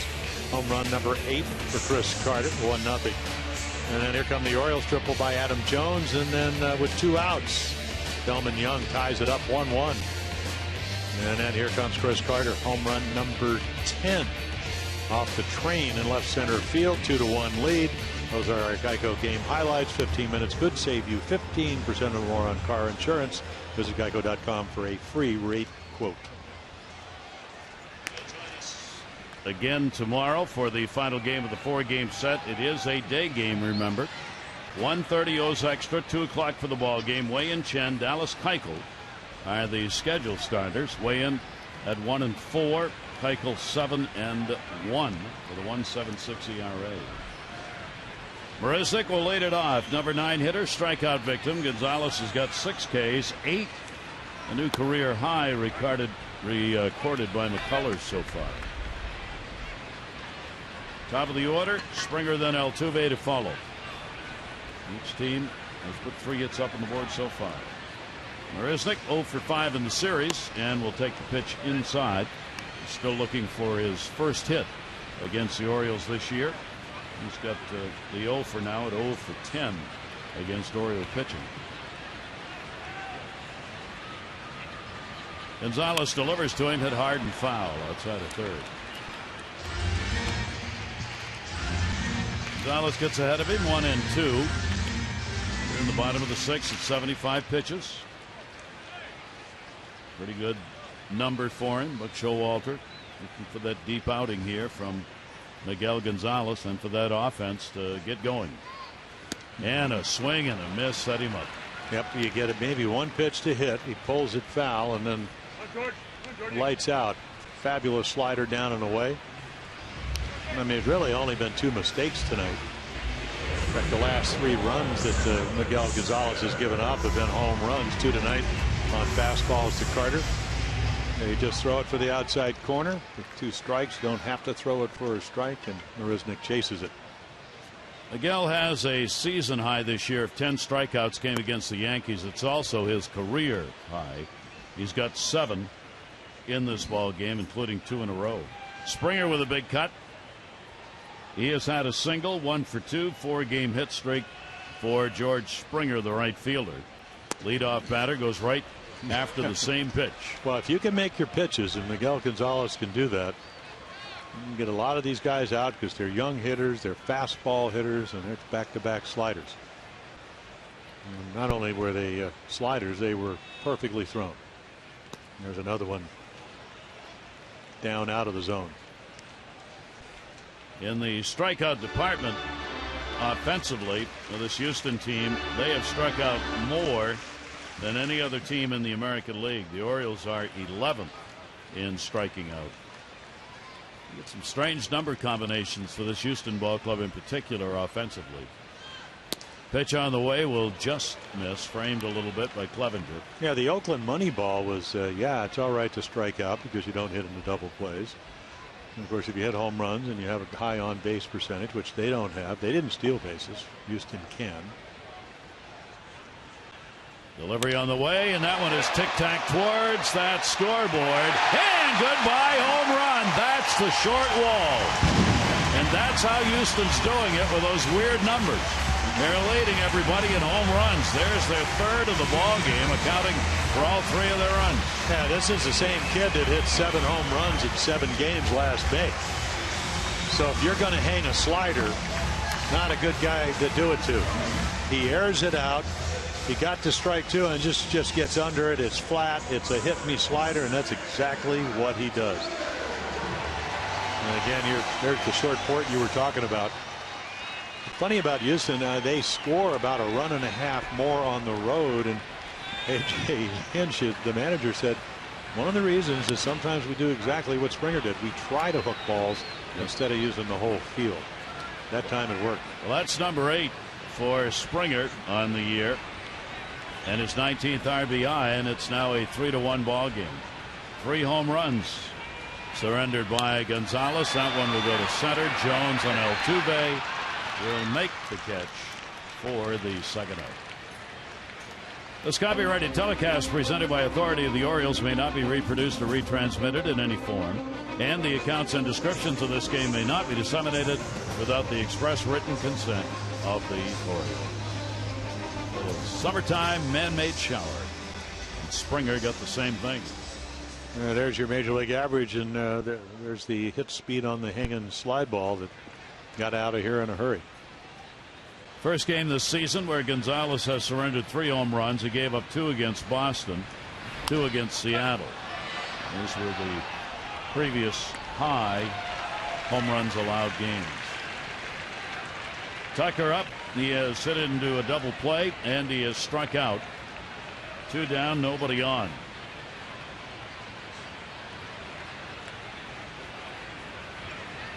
Gonzalez delivery to him, and a check swing he went around on. I mean, he really has some of his best stuff of the year, and there's been a lot of those games. And if you think about it, infield hit by Springer, where they kind of collided, the shortstop and the third baseman, Machado and Flaherty, and then the other 3 hits are all home runs.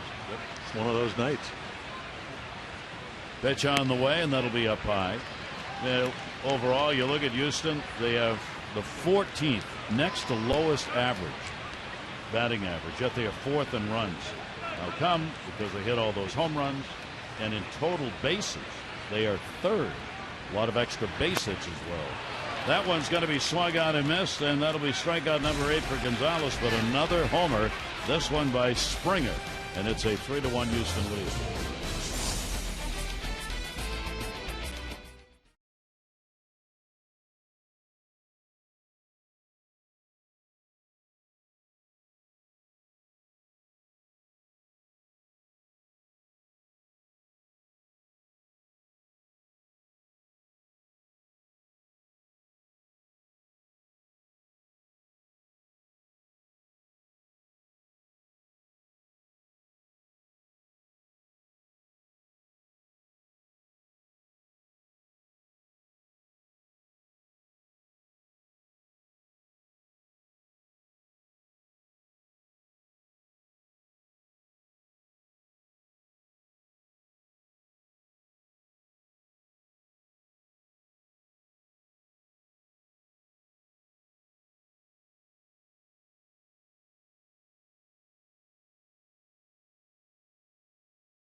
On Masson, brought to you by your local Mercedes dealership and by PNC for the achiever in you.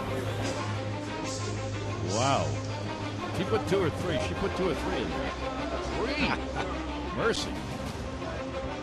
Send that up here. Don't pass it down the line. Just bring it on up here. What are you going to put on it, though? Mushrooms, onions? Miguel Gonzalez unhappy as he goes in. The home runs. 3 of them tonight, 2 by Carter, 1 by Springer. Those have been the runs. And this is the way the Astros get it done. Yeah, meanwhile, McCullers hasn't given you any help. No free passes. Making you put the ball in contact. Great stuff. Mixed up his pitches, you can see. The third, the breaking balls. Davis gets one to center field, but again to the deepest part of the ballpark. And it'll be hauled in 400 feet away. Or isn't it to get it? Yeah, it's kind of hard to tell exactly, but in Baltimore, boy, if you're pitching, you're thinking that ball might have a chance to get out here. Here it is, we sit. We called it a can of corn, and that's pretty much what it is. So another long out. Davis over 3, a couple of fly balls to center in the game. Here's Delman, who's delivered the Orioles RBI, the base hit, bringing Jones in the 4th inning after Adams tripled. They are up with it. I tell you, the Orioles are jumping on a lot of first pitches, and McCullers is getting some help in not having to throw too many. Join Orioles Reach in support of Shannon's Fund, helping families and patients at the University of American Medical Center by attending a special fundraiser. This is going to be June 26th. The game against the Indians, $50. You get a game ticket, access to an exclusive pregame event at 5. Includes a player appearance, batting practice viewing from the Oriole Park roof deck, gift, drink vouchers, and more. For info, Orioles.com/Shannon's Fund. 2 down. Yeah, so here's a kid that came in throwing 18.8 pitches per inning, and he's now, what, at 82 pitches? And 1 out away from pitching 7 innings. Ground ball again to short. Circled. VR makes the play. 1-2-3 inning. Orioles retired. 7th inning stretch time here in Houston. They've won the first 2. The Astros have the lead again, 3-1.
Wraps up with Wei and Chen on the mound against Dallas Keuchel.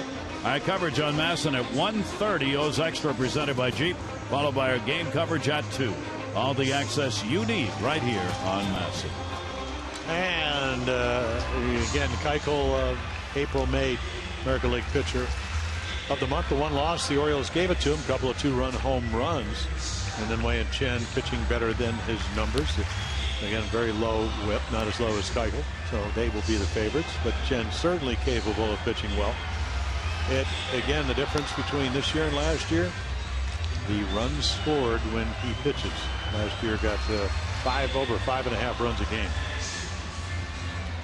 So Gonzalez trying to hang in, hoping to get some support while he's still the pitcher of record for the Orioles. Gaddis, Valbuena, and Carter coming up.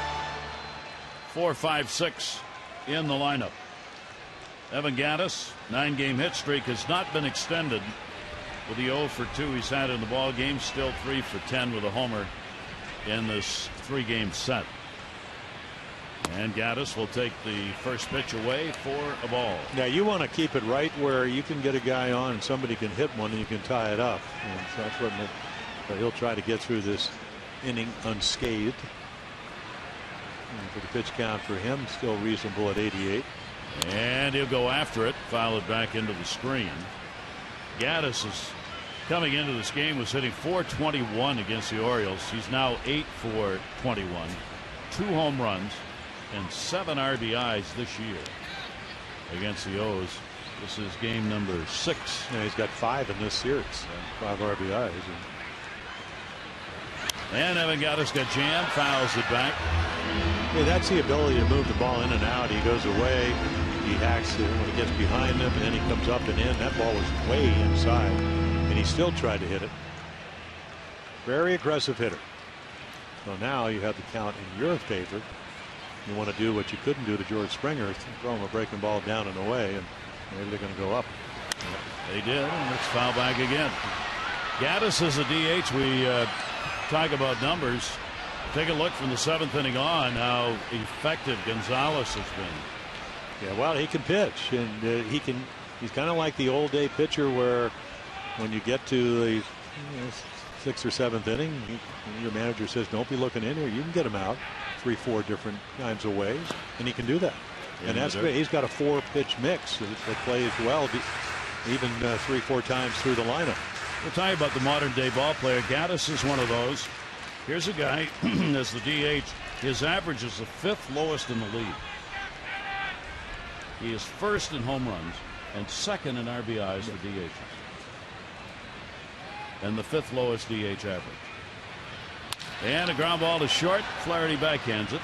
Has time. High throw, and Davis just got him. Well, I asked Evan Gaddis, said, did you play any other sports? And he said, well, yeah, when I was a kid, maybe I played football, but I caught, I pitched, I played first base, played the outfield, but he's a baseball player. So just imagine, he gets to come over to Houston. Last year they win 70 games. Now all of a sudden they're in first place. It is fabulous to come over. I mean, he comes from a very good organization, the Braves, where he did hit home runs, but he didn't have a position. Now he does. DH. Perfect. And getting it done. Here's Valbuena. He has struck out and flied out.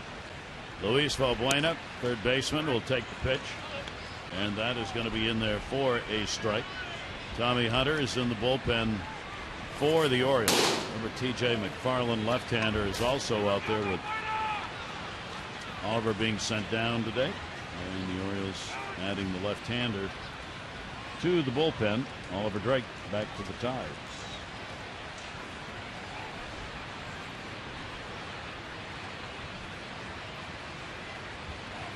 Yeah, you could see again a guy low average, 197, but 12 home runs, and they're inside half. Both of them breaking balls inside half, very much like Alejandro Diaz, who started the year with the Orioles, was actually the Red Sox claimed him. Yeah, right in that. That's his zone right there. Got a round on it, a little too far. That's where he wanted it. Fouled it off outside of first. So Valbuena, 1 ball, 2 strike count with 1 down. Gonzalez working in what's going to be his, one would suspect, his final inning of work here in the ball game. Righty's delivery on the way, and that will miss outside. Go up to 97 pitches thrown by Miguel, which is well within the numbers that he does in just about every start. Of the 10 starts, 62 innings pitched. 2-2 delivery. Just missed. Right, just trying to nibble on the outside corner, and Valbuena did go for it. Home runs 2 consecutive games in this series, but not so far tonight. Here's the 3-2 delivery on the way, and that ball in the air to left field. That's going to Lowe. Will reach up and make the catch in that alley. Take a look at our a mobile game changer, and scoreboard this time 1-1, and then boy, Carter's second home run of the night launches it. And that's going to be it for the Orioles starter. So Gonzalez, with Carter coming to the plate, he will come out and not have a chance to be the winner in this ball game, but a fine performance. He's given the Orioles a chance to win.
Houston really pitches well. He strikes out 8 Only gives up 4 hits. Unfortunately, 3 of them are home runs, 2 by Chris Carter, 1 by George Springer. But the variety of pitches, big strike zone, takes advantage of it.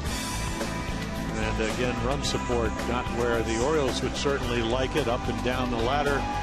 And now our AT&T call to the bullpen. AT&T, proud partners of the Baltimore Orioles. AT&T mobilizing your world. And there is Miguel Gonzalez's mix of pitches tonight. And again, only the 4 hits. Tommy Hunter comes in, second time in this series. Came in with the bases loaded the other night, trying to rescue Brad Brock and threw a great pitch down and away. And Evan Gattis just kind of poked it into right field for a 2-run single. So Carter's after a 3-homer ball game. He's never had one. And he has a home run off Tommy Hunter in a 3-for-8 lifetime. Now here is Tommy. Struggled early, has pitched better as of late. And again, you did the one number right there. This lefty's hitting him a lot higher than you would like, but only 3 walks. Makes you put the ball in play. Carter's had his first multi-homer game this year, the 11th of his career. And in those 11 ball games, he hit 2 home runs. And that's exactly what he's done here tonight. Got one in the second, got one in the 5th. One to left, pulled way up and over the wall, and one a bit more towards center, pulled way up by the train track. 2 down, nobody on. Hunter's delivery to him, and a swing and a miss, and he got it.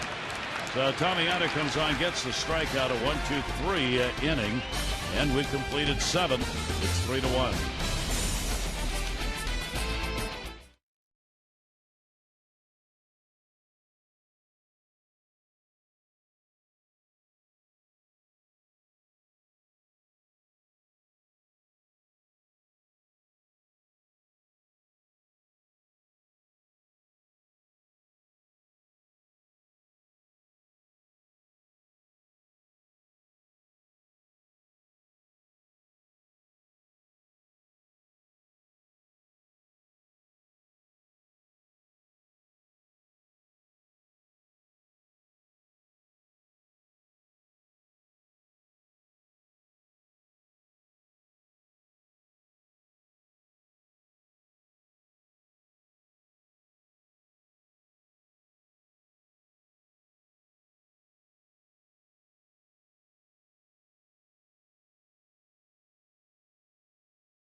The Twins have matched their 5th best 50-game start since moving to Minnesota in '61. They are 30-20, 10 over that big 500 mark.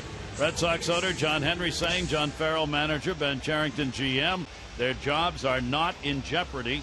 He said, I wouldn't be supportive if I was a fan watching these games, but the Nationals have not scored more than 5 runs since May 19. They've scored 31 runs in the last 12 games with a batting average of .220. Yeah, pitching around Bryce Harper, who hit 13 home runs in the month of May. That's a lot of home runs. It's a nice little half a season. Interesting. They've had the roller coaster ride. Ball drilled to center field. First pitch again. Steve Pearce is retired. Marishnik there to get it. And 1 pitch and 1 out. Rasmus has come into the ball game to play in left field. Tucker out. Yeah, just think about Lance McCullers, 21 years old, 2012, with the 43rd player picked, supplemental round, so the end of the first round. And again, you've been talking about it all night, Gary. If you don't throw strike one, do you get all these first pitch outs? The answer obviously is no. So he trusts his stuff, and he's got good stuff too. Nice little array of pitches. Brady's at the plate for the Orioles. We're in the 8th inning. Brady's 0 for 2. He has grounded out twice. Flaherty due up. He's on deck. And the pitch will be outside, and the count will go to 2-0. Qualls up in the bullpen. Chad Qualls, one of their veterans. Yeah, really. Last year, the closer. This year, you've seen Gregerson come in. And he's been their closer, and then you got Neshek. So again, the second best bullpen in baseball, behind a pretty good starting staff. And one thing we didn't talk about, Scott Feldman, who came over here as a free agent, had to have knee surgery, so out probably a month or 5 weeks. Paredes takes the off-speed delivery. That one's in there. He's been doing that all night, along with that big fastball. Well, how about that? 2-1. You don't want to put anybody on, and he throws him a curveball. How many 21-year-old kids can do that? And there's another one. Yeah. And once you do it 2-1, boy, you have no idea what's coming. And not only that, he gets it's kind of like a get me over 2-1 curveball, and then let's throw the good one. And it is.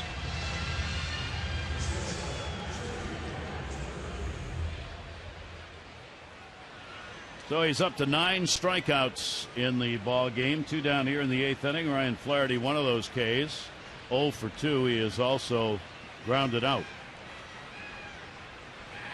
Each one of these strikeouts adding a new career high for him in Ks.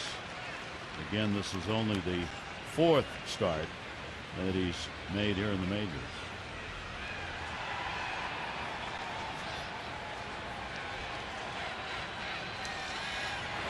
He's looking to see, he did not have a double-digit strikeout game in the minors this year. No, as good as he was in the minors, and he was really good, I don't know if he could be any better. I don't think so. No, I mean, that's how good he's been tonight.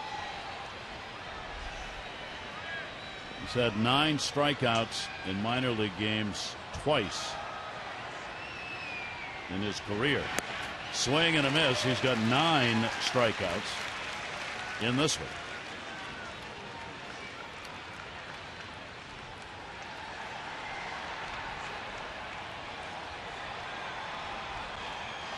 The Colors with a 1-ball, 2-strike count, 2 down. Flaherty will go down swinging, double-digited. He's got 10 strikeouts, retiring in the side in order for the 4th inning in a row.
At Bat, #1 app for live baseball.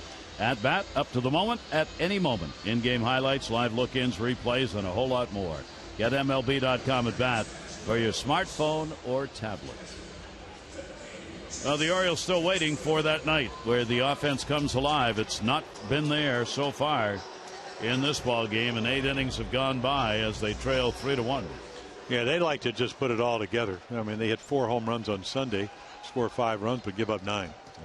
You know, they have a 4-run inning yesterday, but then Astros come back with a 5-run inning. Have a 2-1 lead on Monday night. Astros score 4 in the 7th. On one of those streaks. Castro leading it off. Castro here in the bottom of the 8th inning. He's at an 0 for 2. 4 hits on the board for the Astros, 3 home runs, and a Springer single.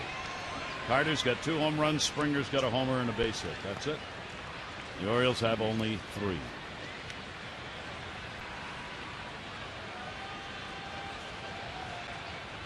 Castro has flied out twice in the ball game. Tommy Hunter's delivered to him. Hunter got the final out on the strikeout in the 7th inning. We're in a ball game where there have been no walks. Zip 0. The only other game where that's happened this year with the Orioles was on May 16 against the Angels, where neither team's staffs gave up a walk. Foul back into the screen. Yeah, they're letting him go 3-0. Figured you get a fastball. He did, and then Jason Castro airs it out. He's done a great job behind the plate. Boy, he's steered McCullers through 1 run through 8 innings.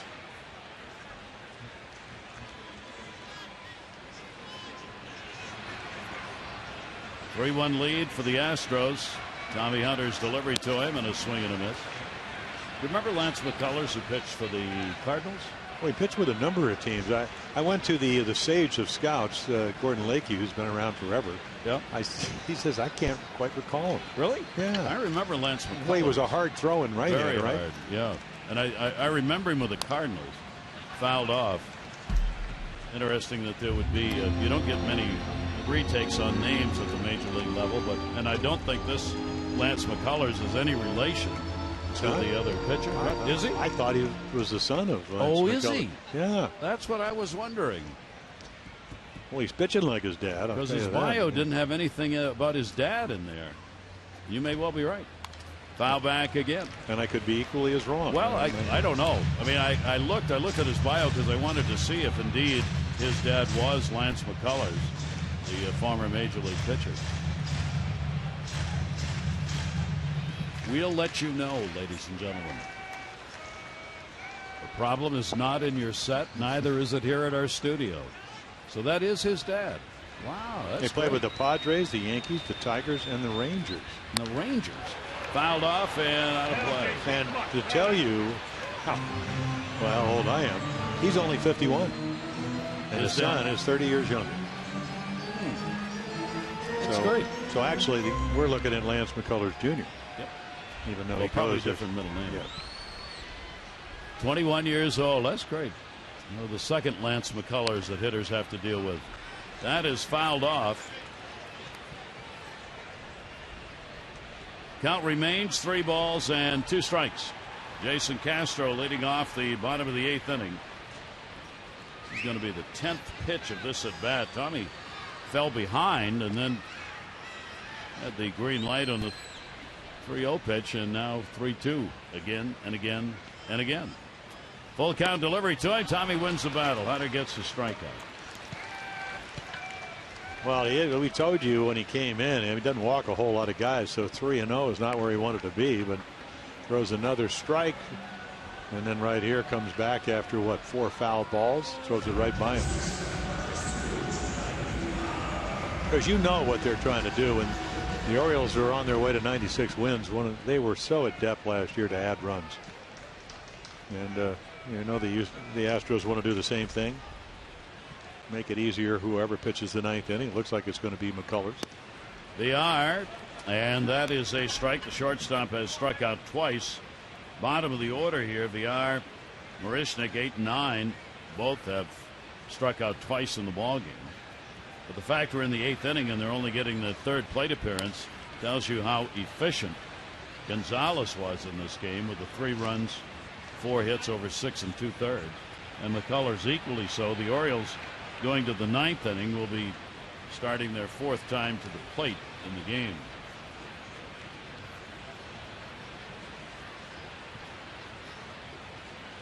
Delivery to VR, and he'll swing at that one and foul it back on a 97-mile-an-hour fastball. Tommy winding up for a little extra on that one. Hunter looking to keep it this way. I mean, this game can be changed in a swing of a bat here if the Orioles in the 9th get somebody on. Use a long ball. They're very close. Inside out, left field, not deep. David Lowe, he'll put it away, 2 down. So Hunter's retired all 3 batters he's faced coming out of the bullpen. And Tommy will face Marisnik now, their center fielder. One called, third strike, and one swinging. Hunter's appearing in his third game against this Houston team. He gave up a couple of runs, 3 hits. Previous performance against them with a total of just 1 inning pitched, but he's worked an inning here and gotten all 3.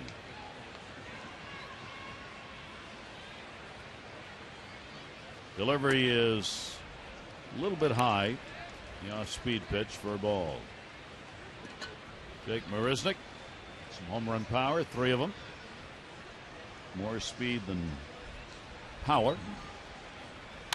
Hits that one to short. Flaherty will have to hustle it over and does. Good job by Hunter. So against Hunter, 4 up and 4 down in the inning and a third. The Orioles 3 outs to work with. We go to the 9th for a complete game.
Brought to you by Southwest Airlines. Book your low airfare now at southwest.com.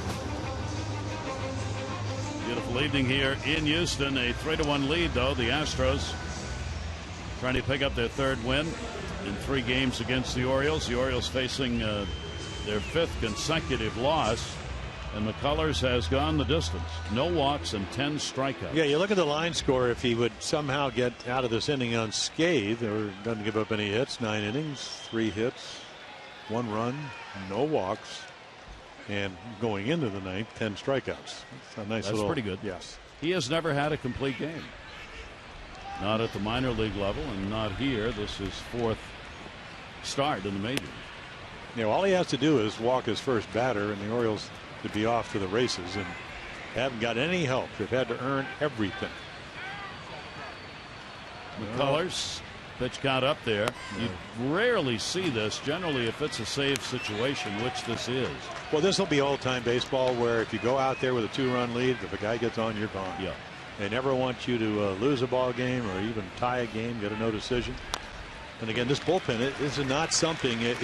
If this was Bo Porter, not A.J. Hinch, you wouldn't trust your bullpen. This year it's totally different. Ferguson, the closer, meandering around out there. And normally you usually have somebody already up. Yeah.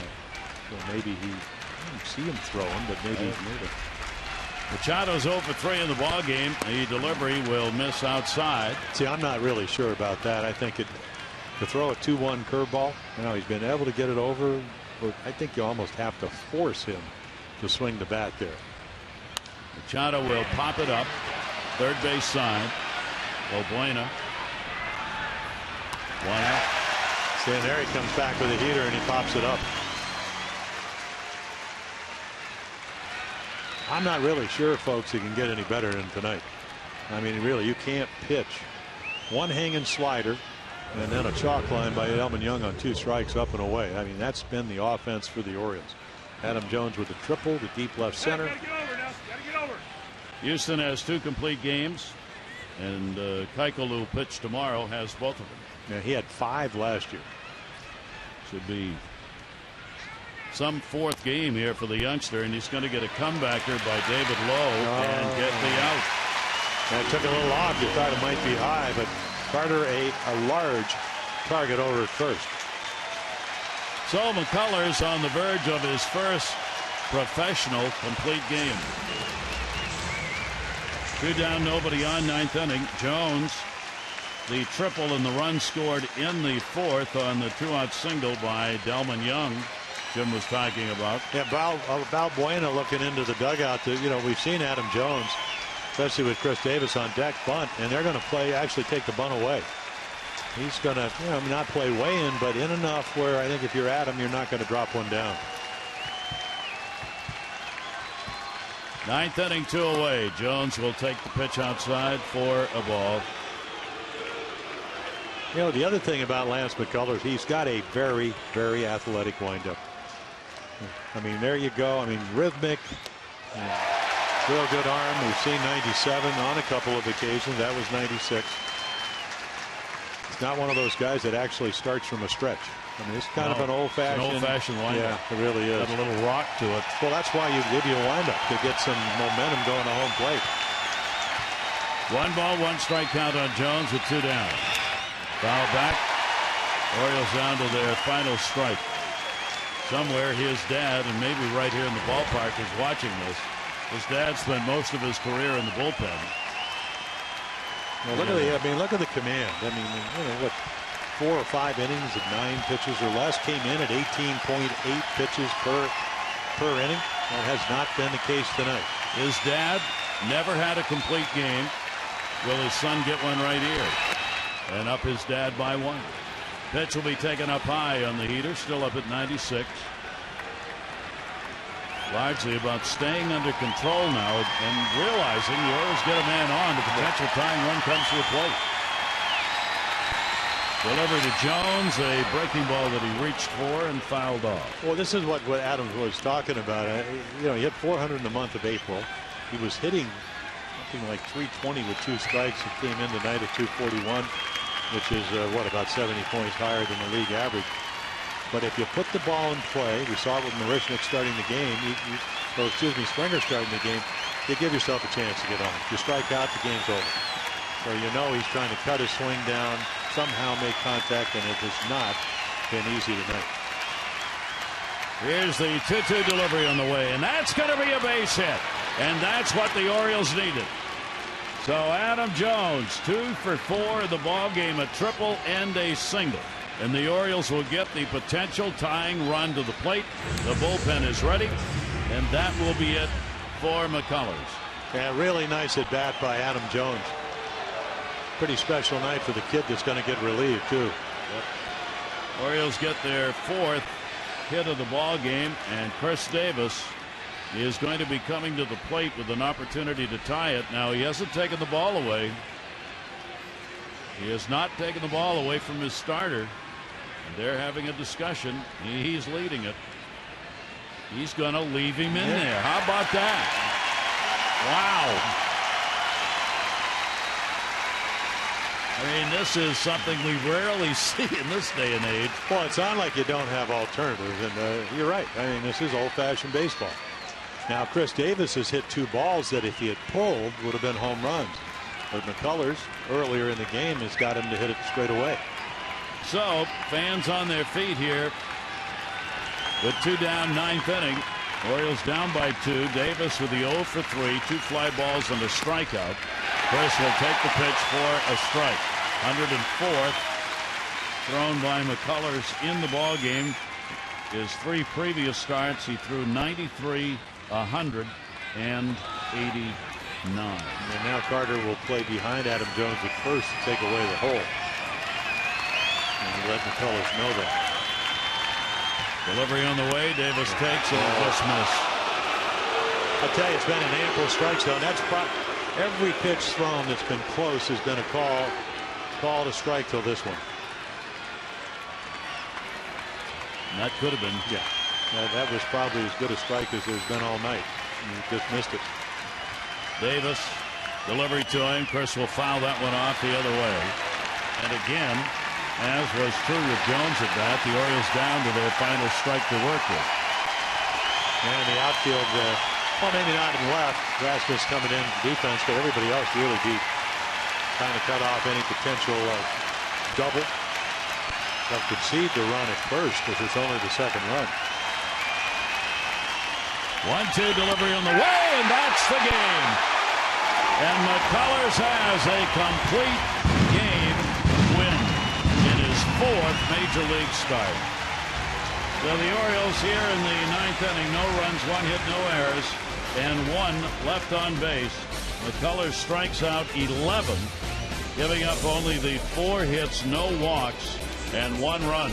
And the Orioles have now lost 5 in a row, as Houston will have a chance to sweep a 4-game series tomorrow afternoon.